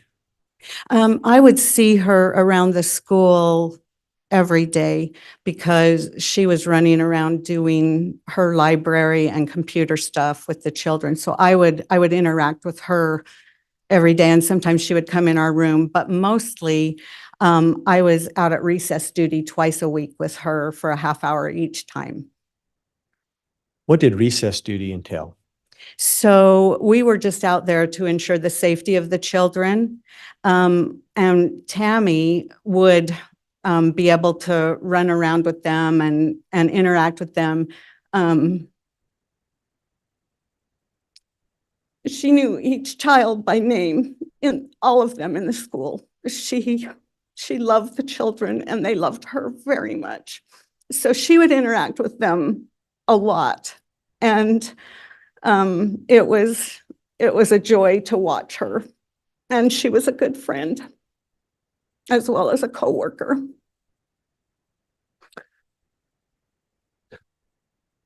As you sit there and reflect back on what you were trying to explain about recess, would you say that's an active, physically active duty? Judge, I'm going to object at this point. It's becoming leading.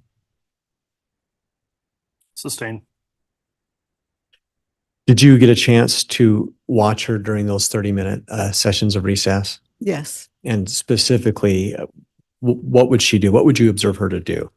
Well, she would engage with the children with their playtime, and she would make sure that they were okay. And she was very involved with the children. Okay. How did you first learn of Tammy's passing? One of the teachers that I work under let us know that she had passed away. And other than perhaps grief, what was your reaction? Judge, I'm going to object. Grounds? Judge, it's argumentative. Overruled. What was your reaction when you learned of her death? Mostly surprise. Why? Well, because I was with her on Thursday at recess duty, watching her with the children and speaking with her like we always did. And I saw nothing wrong with her. So I was shocked.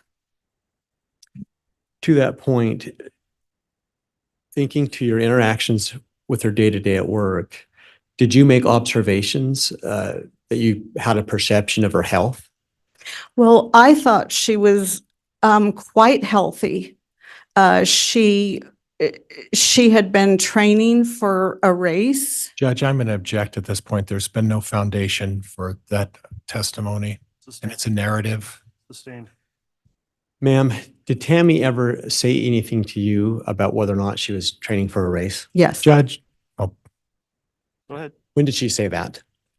She had said that. Judge, I'm going to object. It calls for hearsay. Judge, it goes to her state of her physical well-being under 8033. Overruled. When did she tell you that? She told me that several times, but Thursday we talked about it.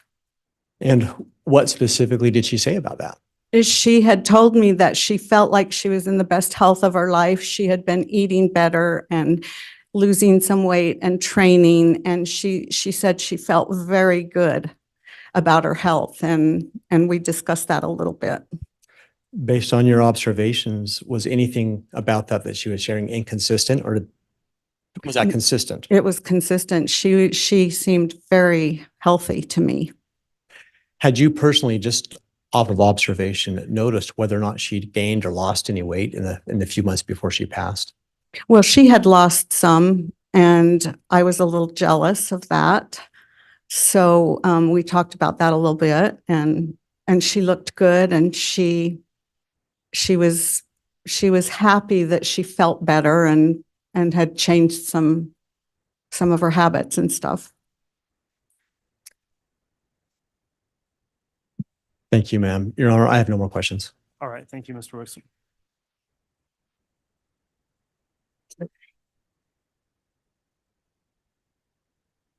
Cross-examination, Mr. Pryor. Judge, I don't have any questions. Very well. That'll conclude your testimony then. Any reason why the witness can't be excused from the subpoena? We would excuse her, Your Honor. Very well. Thank you for appearing and testifying. You are excused. Thank you.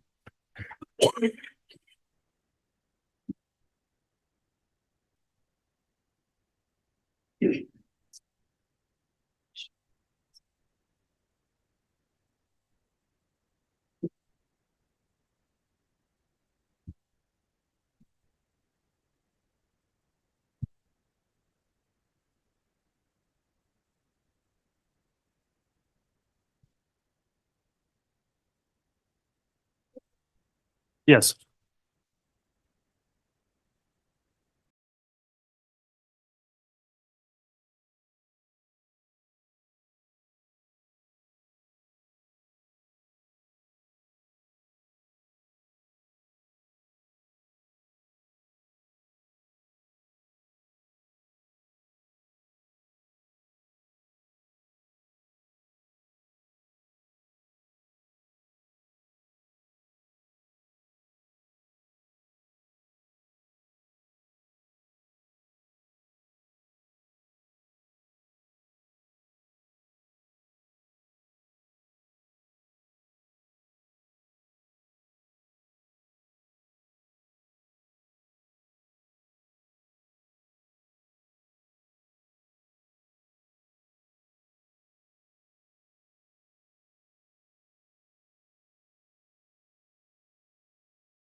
Okay, we discussed scheduling here with council in that sidebar. We are going to go ahead and conclude for the day since they are doing this courthouse maintenance this afternoon just behind the courtroom here. We are intending to just have a regular scheduled day tomorrow of 8:30 till 3 or 3:30, depending on when we break for the weekend tomorrow. So that concludes evidence for today. There is another brief issue I'll take up on the record outside the presence of the jurors once they've been excused from the courtroom, if council will remain for a moment.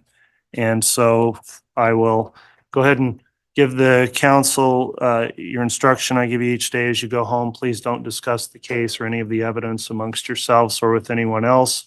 Please don't investigate or look the case up in any way, and we'll have you fill out your affirmations tomorrow that you followed that instruction. Thank you for your attendance today, and we will see you tomorrow morning for All right. evidence.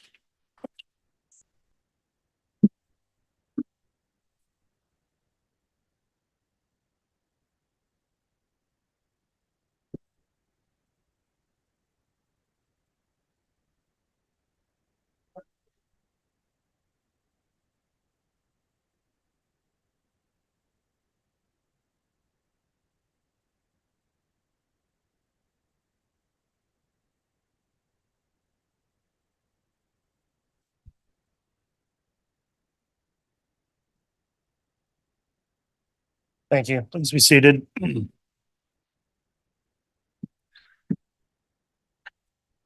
All right, the court just wanted to clarify something on the record as it goes towards exhibits.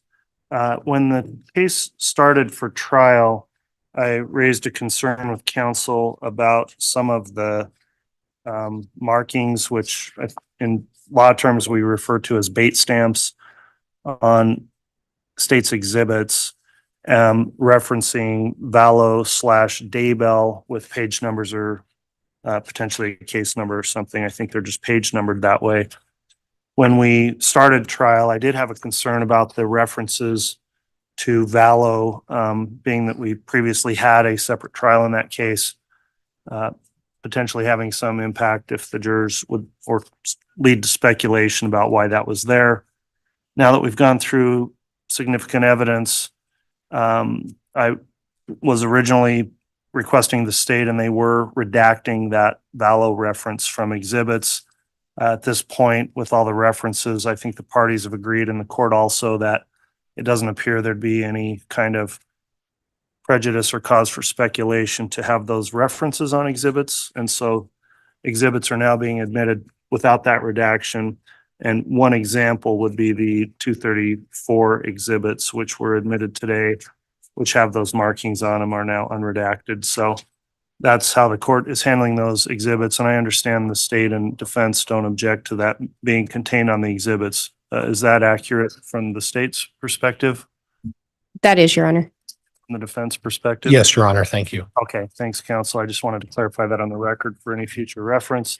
Is there anything else we need to take up before we conclude today? The state needed to take up, at the conclusion of Melanie Pulowski's testimony, the state had indicated that we were requesting she still be held under subpoena. The state at this point is releasing her from her subpoena.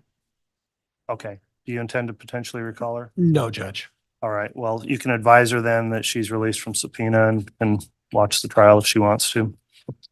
Okay. Thanks, everyone. In attendance Just a today. quick sidebar after we're done. Okay. We can take a sidebar as well, and I'll discuss on or off the record, Mr. Pryor. Off the record in the sidebar, Judge. Okay. Thank you. We'll be concluded for today then. Thanks, everyone.